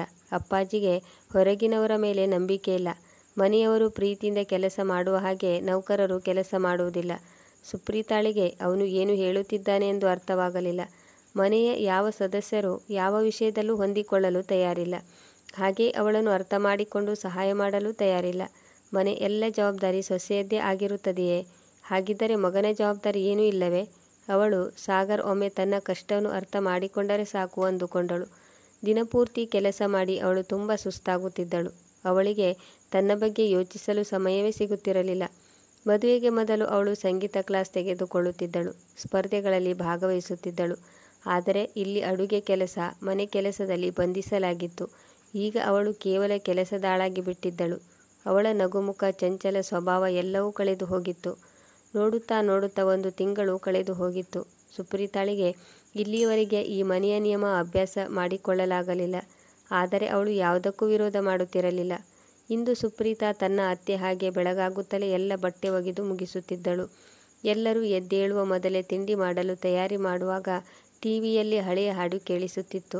ಅವಳ ಉಸಿರಲ್ಲಿ ಸಂಗೀತ ಬೆರೆತಿರುವುದರಿಂದ ಅನಾಯಾಸವಾಗಿ ಅವಳ ಬಾಯಿಂದ ಹಾಡು ಬರುತ್ತಿತ್ತು. ಸ್ವಲ್ಪ ಸಮಯ ಅವಳು ತನ್ನದೇ ಜಗತ್ತಿನಲ್ಲಿ ಕಳೆದು ಹೋದಳು. ಇದೇನು ಮಾಡುತ್ತಿದ್ದೀಯಾ ಸುಪ್ರೀತಾ? ಸಾಗರ್ನ ಜೋರಾದ ಧ್ವನಿಗೆ ಅವಳು ಬೆಚ್ಚಿಬಿದ್ದಳು. ಸಾಗರ್ ಹುಬ್ಬು ಗಂಟಿಕ್ಕಿಕೊಂಡು ಹೇಳಿದನು, ಇಲ್ಲಿ ಅಡುಗೆ ಮನೆಯಲ್ಲಿ ನಿಂತು ಹಾಡು ಹೇಳಿ ಡ್ಯಾನ್ಸ್ ಮಾಡುತ್ತಿದ್ದೀಯಾ? ಸ್ವಲ್ಪವಾದರೂ ನಾಚಿಕೆ ಇರಲಿ. ಅಲ್ಲಿ ಅಪ್ಪ ಡೈನಿಂಗ್ ಟೇಬಲ್ ಮೇಲೆ ಕುಳಿತು ತಿಂಡಿಗೆ ಕಾಯುತ್ತಿದ್ದಾರೆ ಮತ್ತು ನೀನು ಇಲ್ಲಿ ಮ್ಯೂಸಿಕ್ ಕೇಳುತ್ತಾ ಕುಳಿತಿದ್ದೀಯಾ? ಸುಪ್ರೀತಾ ಡೈನಿಂಗ್ ಟೇಬಲ್ ಕಡೆಗೆ ನೋಡಿದಳು. ಅವಳ ಮಾವ ಕೋಪದಿಂದ ಅವಳನ್ನೇ ದುರುಗುಟ್ಟಿ ನೋಡುತ್ತಿದ್ದರು. ಅವಳು ಕಸಿವಿಸಿಕೊಂಡು ತಲೆ ತಗ್ಗಿಸಿದಳು. ತಲೆ ಮೇಲೆ ಸೆರಗು ಸರಿಯಾಗಿ ಹಾಕಿಕೊಂಡು ಕೆಲಸ ಶುರು ಮಾಡಿದಳು. ಸುಪ್ರೀತಾ ಇಲ್ಲಿಯವರೆಗೆ ಮನೆಯಲ್ಲಿ ಎಲ್ಲ ಕೆಲಸವನ್ನು ಅಚ್ಚುಕಟ್ಟಾಗಿ ಮಾಡಿ ಮುಗಿಸಲು ಪ್ರಯತ್ನಿಸುತ್ತಿದ್ದಳು. ಬೆಳಿಗ್ಗೆ ಬೇಗ ಏಳುವುದು, ಬಟ್ಟೆ ಒಗೆಯುವುದು, ಚಹಾ ಮಾಡುವುದು, ಪಾತ್ರೆ ತೊಳೆಯುವುದು, ಮನೆ ಸ್ವಚ್ಛಗೊಳಿಸಿ ತಿಂಡಿ ತಯಾರಿಸುವುದು, ಹೀಗೆ ಗಂಡನ ಮನೆಯವರ ಪ್ರತಿಯೊಂದು ಬೇಡಿಕೆಗಳನ್ನು ಪೂರೈಸಲು ಪ್ರಯತ್ನಿಸುತ್ತಿದ್ದಳು. ಇದೇ ಅವಳ ದಿನಚರಿಯಾಗಿತ್ತು. ಅವಳು ಅಂದುಕೊಂಡಳು, ಮದುವೆಯ ನಂತರ ಎಲ್ಲ ಹೆಣ್ಣು ಮಕ್ಕಳ ಜೀವನ ಹೀಗೆ ಇರುತ್ತದೆ ಎಂದು. ಅವಳು ತನ್ನ ಮನಸ್ಸಿಗೆ ಸಮಾಧಾನ ಮಾಡುತ್ತಿದ್ದಳು. ಇಲ್ಲಿ ಕನಸುಗಳಿಗೆ ಯಾವುದೇ ಜಾಗವಿಲ್ಲ. ಈಗ ಇದೇ ನನ್ನ ಜೀವನ. ಆದರೆ ಅವಳ ಮನಸ್ಸಿನ ಯಾವುದೋ ಒಂದು ಮೂಲೆಯಲ್ಲಿ ಒಂದು ನೋವಿತ್ತು. ಅದು ಆಗಾಗ ಕಣ್ಣೀರಾಗಿ ಹರಿಯುತ್ತಿತ್ತು. ಆ ದಿನ ಸುಪ್ರೀತಾ ಅಡುಗೆ ಮನೆಯಲ್ಲಿ ಚಹಾ ಮಾಡುತ್ತಿದ್ದಳು. ಅವಳ ಫೋನ್ ರಿಂಗ್ ಆಯಿತು. ಅದು ಅವಳ ಅಮ್ಮನ ಫೋನ್ ಕಾಲ್ ಆಗಿತ್ತು. ಹೇಗಿದೆಯಾ ಮಗಳೇ? ಅಮ್ಮನ ಧ್ವನಿಯಲ್ಲಿ ಅದೇ ಹಳೆಯ ಮಮತೆ ತುಂಬಿತ್ತು. ಚೆನ್ನಾಗಿದ್ದೇನೆ ಅಮ್ಮ. ಸುಪ್ರೀತಾ ನಗಲು ಪ್ರಯತ್ನಿಸಿದಳು. ಮಗಳೇ, ನಿನಗೆ ಒಂದು ಸಿಹಿ ಸುದ್ದಿ ತಿಳಿಸುವುದಿತ್ತು. ನಿನಗೆ ನೆನಪಿದೆಯಾ? ನೀನು ಮದುವೆಗೆ ಮೊದಲು ಒಂದು ಮ್ಯೂಸಿಕ್ ಇನ್ಸ್ಟಿಟ್ಯೂಟ್ನಲ್ಲಿ ಕೆಲಸಕ್ಕೆ ಅಪ್ಲೈ ಮಾಡಿದ್ದೆ. ಸುಪ್ರೀತಾ ಒಂದು ಕ್ಷಣ ವಿಚಲಿತಗೊಂಡಳು. ಮರುಕ್ಷಣದಲ್ಲಿ ಅವಳಿಗೆ ಮರೆತು ಹೋದ ವಿಷಯ ನೆನಪಾಯಿತು. ಹೌದಮ್ಮ, ನೆನಪಾಯಿತು. ಅದು ತುಂಬ ದೊಡ್ಡ ಇನ್ಸ್ಟಿಟ್ಯೂಟ್. ನನಗೆ ಅದರಲ್ಲಿ ಕೆಲಸ ಮಾಡಬೇಕೆನ್ನುವುದು ಬಹುದೊಡ್ಡ ಕನಸಾಗಿತ್ತು. ಹಾಗಿದ್ದರೆ ಮಗಳೇ, ಅದರಿಂದ ನಿನಗೆ ಆಫರ್ ಲೆಟರ್ ಬಂದಿದೆ. ನೀನು ಈಗಲೇ ಕೆಲಸಕ್ಕೆ ಜಾಯ್ನ್ ಆಗಬೇಕಂತೆ. ಒಂದು ಕ್ಷಣ ಸುಪ್ರೀತಾಳಿಗೆ ಇದನ್ನು ನಂಬಲಾಗಲಿಲ್ಲ. ಅವಳು ಮನಸ್ಸಿನಲ್ಲಿ ಹುದುಗಿಟ್ಟಿದ್ದ ಎಲ್ಲ ಭಾವನೆಗಳು ಒಮ್ಮೆಲೆ ಚಿಮ್ಮಿ ಬಂದವು. ನಿಜಾನಾ ಅಮ್ಮ? ಅವಳು ಉತ್ಸಾಹದಿಂದ ಕೇಳಿದಳು. ಹೌದು ಮಗಳೇ. ಏನು ಮಾಡುತ್ತೀಯ ಎನ್ನುವುದು ಈಗ ನೀನೇ ನಿರ್ಧಾರ ಮಾಡಬೇಕು. ಆ ದಿನ ರಾತ್ರಿ ಸುಪ್ರೀತಾ ಧೈರ್ಯ ತಂದುಕೊಂಡಳು. ಈ ವಿಷಯವಾಗಿ ಗಂಡ ಮತ್ತು ಮಾವನವರಲ್ಲಿ ಮಾತನಾಡಲು ನಿರ್ಧರಿಸಿದಳು. ರಾತ್ರಿ ಊಟದ ನಂತರ ಎಲ್ಲರೂ ತಮ್ಮ ತಮ್ಮ ಕೋಣೆಗೆ ಹೋದರು. ಆಗ ಸುಪ್ರೀತಾ ಸಾಗರ್ನಿಗೆ ಹೇಳಿದಳು, ನಾನು ನಿಮ್ಮ ಬಳಿ ಒಂದು ಮುಖ್ಯವಾದ ವಿಷಯ ಮಾತನಾಡಬೇಕಿದೆ. ಸರಿ ಹೇಳು, ಏನಾಯಿತು? ಸಾಗರ್ ಮೊಬೈಲ್ ನೋಡುತ್ತಲೇ ಕೇಳಿದನು. ನನಗೆ ಒಂದು ನೌಕರಿಗೆ ಆಫರ್ ಬಂದಿದೆ. ನೌಕರಿ? ಸಾಗರ್ ಹುಬ್ಬುಗಂಟಿಕ್ಕಿ ಕೇಳಿದನು. ಹೌದು, ನಾನು ಮದುವೆಗೆ ಮೊದಲು ಒಂದು ಮ್ಯೂಸಿಕ್ ಇನ್ಸ್ಟಿಟ್ಯೂಟ್ನಲ್ಲಿ ಮ್ಯೂಸಿಕ್ ಟೀಚರ್ ಕೆಲಸಕ್ಕೆ ಅಪ್ಲೈ ಮಾಡಿದ್ದೆ. ಈಗ ಅವರು ನನಗೆ ಜಾಯಿನ್ ಆಗಲು ಆಫರ್ ಕೊಟ್ಟಿದ್ದಾರೆ. ನಾನು ಅಂದುಕೊಂಡಿದ್ದೇನೆ. ಅವಳ ಮಾತು ಪೂರ್ತಿಯಾಗುವ ಮೊದಲೇ ಸಾಗರ್ ನಗಲು ಶುರು ಮಾಡಿದನು. ನಿನಗೆ ಮನೆ ಕೆಲಸದಲ್ಲಿ ಬಿಡುವು ಸಿಕ್ಕಿದರಲ್ಲವೇ ನೀನು ನೌಕರಿಗೆ ಹೋಗುವುದು? ನಿನಗೆ ಮನೆ ಕೆಲಸವೇ ಸರಿಯಾಗಿ ಮಾಡಿಕೊಂಡು ಹೋಗಲು ಆಗುತ್ತಿಲ್ಲ. ಮೇಲಿಂದ ನೌಕರಿಗೆ ಹೋಗುತ್ತೇನೆ ಅನ್ನುತ್ತೀಯಾ? ಸುಪ್ರೀತಾ ಒಂದು ಕ್ಷಣ ಸ್ತಬ್ಧಳಾದಳು. ಅವಳು ಸಾಗರ್ ಈ ರೀತಿ ಪ್ರತಿಕ್ರಿಯೆ ನೀಡುತ್ತಾನೆ ಅಂದುಕೊಂಡಿರಲಿಲ್ಲ. ಆದರೆ ನಾನು ಸಂಗೀತವನ್ನು ನನ್ನ ಕೆರಿಯರ್ ಮಾಡಿಕೊಳ್ಳಬೇಕು ಎಂದುಕೊಂಡಿದ್ದೆ ಸಾಗರ್. ಅದು ನನ್ನ ಕನಸಾಗಿತ್ತು. ಕನಸು? ಸಾಗರ್ನ ಧ್ವನಿಯಲ್ಲಿ ಕುಹಕ ತುಂಬಿತ್ತು. ಮದುವೆಯಾದ ನಂತರ ಹೆಣ್ಣು ಮಕ್ಕಳಿಗೆ ಯಾವುದೇ ಕನಸುಗಳು ಇರುವುದಿಲ್ಲ. ಮನೆಯನ್ನು ಸಂಭಾಳಿಸುವುದು, ಪರಿವಾರವನ್ನು ಖುಷಿಯಾಗಿ ಇಟ್ಟುಕೊಳ್ಳುವುದೇ ಅವರ ಕನಸು. ಇದೇ ನಿನ್ನ ನಿಜವಾದ ಕೆಲಸ ಸುಪ್ರೀತಾ. ಸುಪ್ರೀತಾಳ ಕಣ್ಣು ಕಣ್ಣೀರ ಕೊಳವಾದವು. ಆಗ ಅವಳ ಮಾವ ಇವರ ಕೋಣೆಗೆ ಬಂದರು. ಇಲ್ಲಿ ಏನು ನಡೆಯುತ್ತಿದೆ? ಅವರು ಗಟ್ಟಿಯಾದ ಧ್ವನಿಯಲ್ಲಿ ಕೇಳಿದರು. ಏನಿಲ್ಲ ಅಪ್ಪ, ಸುಪ್ರೀತಾಳಿಗೆ ನೌಕರಿ ಮಾಡುವ ಗೀಳು ಅಂಟಿಕೊಂಡಿದೆ. ನನಗೆ ಅರ್ಥವಾಗುತ್ತಿಲ್ಲ. ಇವಳು ಹೊರಗೆ ಹೋಗಿ ಏನು ಮಾಡಬೇಕಿದೆ? ಮನೆಯಲ್ಲಿ ಕುಳಿತು ಮನೆ ಸಂಭಾಳಿಸುವ ಕೆಲಸಕ್ಕಿಂತ ಬೇರೆ ಯಾವ ಕೆಲಸವೂ ಮುಖ್ಯವಲ್ಲ, ಸಾಗರ್ ದೂರುವ ಧ್ವನಿಯಲ್ಲಿ ಹೇಳಿದನು. ಆಗ ಅವಳ ಮಾವ ಹೇಳಿದರು, ಸಾಗರ್ ಹೇಳುತ್ತಿರುವುದು ಸರಿಯಾಗಿದೆ. ನಮ್ಮ ಮನೆಯ ಸೊಸೆಯರು ಹೊರಗಡೆ ಹೋಗಿ ಕೆಲಸ ಮಾಡುವುದಿಲ್ಲ. ಆದರೆ ಅಪ್ಪಾಜಿ, ಇದರಲ್ಲಿ ತಪ್ಪೇನಿದೆ? ಸುಪ್ರೀತಾ ಧೈರ್ಯ ತಂದುಕೊಂಡು ಕೇಳಿದಳು. ಅವಳ ಮಾವ ಅವಳನ್ನು ತೀಕ್ಷ್ಣವಾಗಿ ನೋಡುತ್ತಾ ಹೇಳಿದರು, ಈಗ ನೀನು ನನಗೆ ಪ್ರಶ್ನೆ ಬೇರೆ ಮಾಡುತ್ತೀಯಾ? ಇದು ನಮ್ಮ ಮನೆಯ ಮರ್ಯಾದೆ ಪ್ರಶ್ನೆ. ಇದನ್ನು ಉಳಿಸಿಕೊಳ್ಳುವುದು ನಿನ್ನ ಜವಾಬ್ದಾರಿ. ನೀನು ಯೋಚನೆ ಮಾಡು. ನಮ್ಮ ಮನೆಯ ಹೆಣ್ಣು ಮಗಳು ಹೊರಗಡೆ ಹೋಗಿ ಹಾಡು ಹೇಳುವ ಕೆಲಸ ಮಾಡಿದರೆ ನಮಗೆ ಎಷ್ಟು ಅವಮಾನವಾಗುತ್ತದೆ. ಗಂಡ ಮತ್ತು ಮಾವನವರ ವಿಚಾರ ತಿಳಿದ ಸುಪ್ರೀತಾ ಸ್ತಬ್ಧಳಾದಳು. ಅವಳ ಎದುರು ಕತ್ತಲು ಆವರಿಸಿತು. ಅವಳು ತಲೆ ಆಡಿಸಿ, ಸರಿ ಅಪ್ಪಾಜಿ, ನಾನು ಎಲ್ಲಿಗೂ ಹೋಗುವುದಿಲ್ಲ. ಅವಳಿಗೆ ಅನಿಸಿತು, ತಾನು ಬೇರೆಯವರ ಇಚ್ಛೆಯನ್ನು ಪೂರ್ತಿ ಮಾಡುವ ಸಲುವಾಗಿ ನನ್ನ ಕನಸಿನ ಕುತ್ತಿಗೆಯನ್ನು ಹಿಚುಕುತ್ತಿದ್ದೇನೆ ಎಂದು. ಆದರೆ ಅವಳ ಮನಸ್ಸು ಈಗಲೂ ಇದನ್ನು ಒಪ್ಪಿಕೊಳ್ಳಲು ತಯಾರಿರಲಿಲ್ಲ. ಆದರೆ ಅವಳು ಕೊನೆಯ ಪ್ರಯತ್ನ ಎಂಬಂತೆ ಹೇಳಿದಳು, ಆದರೆ ಅಪ್ಪಾಜಿ, ನಾನು ಹೊರಗೆ ಹೋಗಿ ಕೆಲಸ ಮಾಡೋದಿಲ್ಲ. ಮನೆಯಲ್ಲಿ ಮಕ್ಕಳಿಗೆ ಸಂಗೀತ ಪಾಠ ಹೇಳಿಕೊಡಬಹುದೇ? ಇದರಿಂದ ನಿಮಗೆ ಯಾವುದೇ ತೊಂದರೆ ಆಗುವುದಿಲ್ಲ. ನನಗೆ ಸಂಗೀತದ ಬಗ್ಗೆ ತುಂಬ ಆಸಕ್ತಿ. ನನ್ನಲ್ಲಿ ಇರುವ ಪ್ರತಿಭೆಯನ್ನು ಉಪಯೋಗಿಸಿಕೊಳ್ಳಲು ಇಚ್ಛಿಸುತ್ತೇನೆ. ಅವಳ ಮಾವ ತೀಕ್ಷ್ಣವಾಗಿ ಅವಳನ್ನು ನೋಡಿ ಕಠೋರವಾಗಿ ಉತ್ತರಿಸಿದರು. ಕೇಳಿಸುವುದಿಲ್ಲವೇ ನಿನಗೆ? ಮನೆಯ ಸೊಸೆ ಮನೆ ಕೆಲಸ ಮಾಡಿದರೆ ಒಳ್ಳೆಯದು. ನಿನ್ನ ಅತ್ತೆ ಕೂಡ M.Com ಮಾಡಿದ್ದರು. ಆದರೆ ಏನು ಮಾಡಿದರೂ ಜೀವನ ಪೂರ್ತಿ ಮನೆ ಕೆಲಸವನ್ನು ಮಾಡಿದ್ದಾರೆ. ಈ ಮನೆಗೆ ಇದರ ಅವಶ್ಯಕತೆ ಹೆಚ್ಚು ಇರುತ್ತದೆ. ಇದರ ಮೇಲೆ ಈ ವಿಷಯವಾಗಿ ಯಾವುದೇ ಮಾತುಕತೆ ನಡೆಯುವುದಿಲ್ಲ. ಇದರ ನಂತರ ಸುಪ್ರೀತಾಳ ಮುಖದ ಮೇಲೆ ಇರುವ ನಗು ಮಾಯವಾಯಿತು. ಅವಳು ಭಾವನೆಗಳೇ ಇಲ್ಲದೆ ಮೂರ್ತಿಯಾದಳು. ಅವಳು ಯಾವುದೇ ಇಚ್ಛೆ ಇಲ್ಲದೆ ಮನೆಯ ಎಲ್ಲ ಕೆಲಸ ಮಾಡುತ್ತಿದ್ದಳು. ಮನೆಯ ಎಲ್ಲ ಜವಾಬ್ದಾರಿ ತೆಗೆದುಕೊಂಡಿದ್ದಳು. ಆದರೆ ಅವಳ ಮನಸ್ಸು ಎಲ್ಲೋ ಕಳೆದು ಹೋಗಿರುತ್ತಿತ್ತು. ಮಾರನೇ ದಿನ ಅವಳ ಅತ್ತೆ ತವರು ಮನೆಯಿಂದ ವಾಪಸ್ ಬಂದರು. ಅವರಿಗೆ ಮನೆಯೊಳಗೆ ಕಾಲಿಡುತ್ತಲೇ ಒಂದು ರೀತಿಯ ವಿಚಿತ್ರ ಅನುಭವ ಆಯಿತು. ಉತ್ಸಾಹದ ಚಿಲುಮೆಯಾಗಿದ್ದ ಸೊಸೆ ಈಗ ಉದಾಸೀನಳಾಗಿರುವಂತೆ ಕಾಣುತ್ತಿದ್ದಳು. ಯಾವಾಗಲೂ ಮುಗುಳ್ನಗುವಿನಿಂದ ಕೂಡಿರುತ್ತಿದ್ದ ಅವಳ ಮುಖ ಬಾಡಿ ಹೋಗಿತ್ತು. ಅವಳು ಯಾರ ಜೊತೆಗೂ ಹೆಚ್ಚು ಮಾತನಾಡುತ್ತಿರಲಿಲ್ಲ. ಅವಳ ಮುಖದಲ್ಲಿರುವ ಹೊಳಪು ಕೂಡ ಹೊರಟು ಹೋಗಿತ್ತು. ರೇಷ್ಮಾ ಅವರು ಯೋಚನೆ ಮಾಡಿದರು. ಹೊಸ ಜಾಗದಲ್ಲಿ ಹೊಂದಿಕೊಳ್ಳಲು ಸಮಯ ಬೇಕಾಗುತ್ತದೆ. ಆದರೆ ಇಷ್ಟು ಸಮಯ ಬೇಕಾಗುವುದಿಲ್ಲ. ನನ್ನ ಸೊಸೆ ಯಾವಾಗಲೂ ಉತ್ಸಾಹದಿಂದ ಇರುತ್ತಿದ್ದಳು. ಆದರೆ ಈಗ ಏಕೆ ಈ ರೀತಿ ಮೌನವಾಗಿದ್ದಾಳೆ? ಆ ದಿನ ಮನೆಗೆ ಅತಿಥಿಗಳು ಬಂದಿದ್ದರು. ಸುಪ್ರೀತಾ ಎಂದಿನಂತೆ ಯಾರು ಏಳುವ ಮೊದಲೇ ಅಡುಗೆ ಮನೆಗೆ ಚಹಾ ಮಾಡಲು ಹೋದಳು. ಆದರೆ ಅವಳ ಮನಸ್ಸು ಬೇರೆ ಎಲ್ಲೋ ಇತ್ತು. ನೋಡು ಮಗಳೇ, ಚಹಾ ಉಕ್ಕಿ ಚೆಲ್ಲಿ ಹೋಗುತ್ತಿದೆ, ಅಜ್ಜಿ ಕೂಗಿ ಹೇಳಿದರು. ಸುಪ್ರೀತಾ ನಿದ್ದೆಯಿಂದ ಎಚ್ಚರವಾದವಳಂತೆ ತಡಬಡಾಯಿಸಿ ಗ್ಯಾಸ್ ಆಫ್ ಮಾಡಿದಳು. ಆದರೆ ಅದಾಗಲೇ ಚಹಾ ಚೆಲ್ಲಿ ಹೋಗಿತ್ತು. ಅವಳು ಪುನಃ ಚಹಾ ಮಾಡಿ ಅತಿಥಿಗಳಿಗೆ ಕೊಟ್ಟಳು. ಆದರೆ ಅವಳ ಮುಖ ಕಳೆಗುಂದಿತ್ತು. ಅವಳು ಮೌನವಾಗಿ ತನ್ನ ಕೋಣೆಗೆ ಹೋದಳು. ರೇಷ್ಮಾ ಇದನ್ನೆಲ್ಲ ನೋಡುತ್ತಿದ್ದರು. ಅವರಿಗೆ ಇಲ್ಲಿ ಏನೋ ನಡೆದಿದೆ ಅನಿಸುತ್ತಿತ್ತು. ಅತಿಥಿಗಳು ಹೋದ ನಂತರ ರೇಷ್ಮಾ ಸುಪ್ರೀತಾಳ ಬಳಿ ಬಂದರು.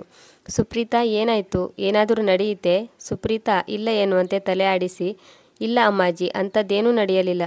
ಆದರೆ ಮಗಳೇ, ನಿನ್ನ ಮುಖದಲ್ಲಿ ಬೇಸರ ಸ್ಪಷ್ಟವಾಗಿ ಎದ್ದು ಕಾಣುತ್ತಿದೆ. ಏನಾದರೂ ತೊಂದರೆ ಇದ್ದರೆ ನನ್ನ ಹತ್ತಿರ ಹೇಳು. ತವರು ಮನೆಗೆ ಹೋಗುವ ಇಚ್ಛೆ ಇದ್ದರೆ ಆರಾಮಾಗಿ ಹೋಗಿ ಸ್ವಲ್ಪ ದಿನ ಇದ್ದು ಬಾ. ನಾನು ಇಲ್ಲಿ ಎಲ್ಲವನ್ನೂ ನೋಡಿಕೊಳ್ಳುತ್ತೇನೆ. ಸುಪ್ರೀತಾಳ ಕಣ್ಣುಗಳಲ್ಲಿ ಒಂದು ನೋವಿನ ಅಲೆ ತೇಲಿ ಹೋಯಿತು. ಅವಳು ಹಗುರವಾಗಿ ನಕ್ಕು ಹೇಳಿದಳು, ಇಲ್ಲ ಅಮ್ಮ, ಈಗ ನಾನು ಒಂದು ಮನೆಯ ಸೊಸೆ. ಸೊಸೆಗೆ ಎಲ್ಲಿಯ ಇಚ್ಛೆ ಮತ್ತು ಎಲ್ಲಿಯ ಮನಸ್ಸು? ಹೀಗೆ ಹೇಳಿ ಅವಳು ಅಲ್ಲಿಂದ ಎದ್ದು ಹೊರಟು ಹೋದಳು. ಆದರೆ ರೇಷ್ಮಾ ಅವರಿಗೆ ಅವಳ ಉತ್ತರದಿಂದ ಸಮಾಧಾನ ಆಗಲಿಲ್ಲ. ಅವರಿಗೆ ತನ್ನ ಸೊಸೆ ತುಂಬ ನೋವಿನಲ್ಲಿರುವುದು ಕಾಣಿಸುತ್ತಿತ್ತು. ರಾತ್ರಿ ರೇಷ್ಮಾ ತಮ್ಮ ಮಗ ಒಂಟಿಯಾಗಿರುವಾಗ ಅವನ ಜೊತೆ ಮಾತನಾಡಿದರು. ಸಾಗರ್, ನಿಜ ಹೇಳು, ನನ್ನ ಸೊಸೆ ಏಕೆ ಇಷ್ಟೊಂದು ಬೇಸರದಿಂದ ಇದ್ದಾಳೆ? ನಿಮ್ಮಿಬ್ಬರ ನಡುವೆ ಏನು ನಡೆಯಿತು? ನೀನು ಅವಳಿಗೆ ಏನು ಹೇಳಿದೆ? ಸಾಗರ್ ನಡೆದ ಎಲ್ಲ ವಿಷಯವನ್ನು ಹೇಳಿದನು. ಅವಳಿಗೆ ಮ್ಯೂಸಿಕ್ ಇನ್ಸ್ಟಿಟ್ಯೂಟ್ನಿಂದ ನೌಕರಿಗೆ ಆಫರ್ ಬಂದಿದೆಯಂತೆ ಮತ್ತು ಅವಳು ನೌಕರಿ ಮಾಡಬೇಕೆಂತೆ. ಆದರೆ ನಾನು ಸ್ಪಷ್ಟವಾಗಿ ನಿರಾಕರಿಸಿದೆ. ಅವಳು ನೌಕರಿ ಮಾಡುವ ಕನಸು ಹೊತ್ತು ಬಂದಿದ್ದಳು. ಏನು? ರೇಷ್ಮಾ ಆಶ್ಚರ್ಯಚಕಿತರಾದರು. ನಂಬಿಕೆ ಬರದಿದ್ದರೆ ನಿಮ್ಮ ಸೊಸೆ ಹತ್ತಿರ ಕೇಳಿಕೊಳ್ಳಿ.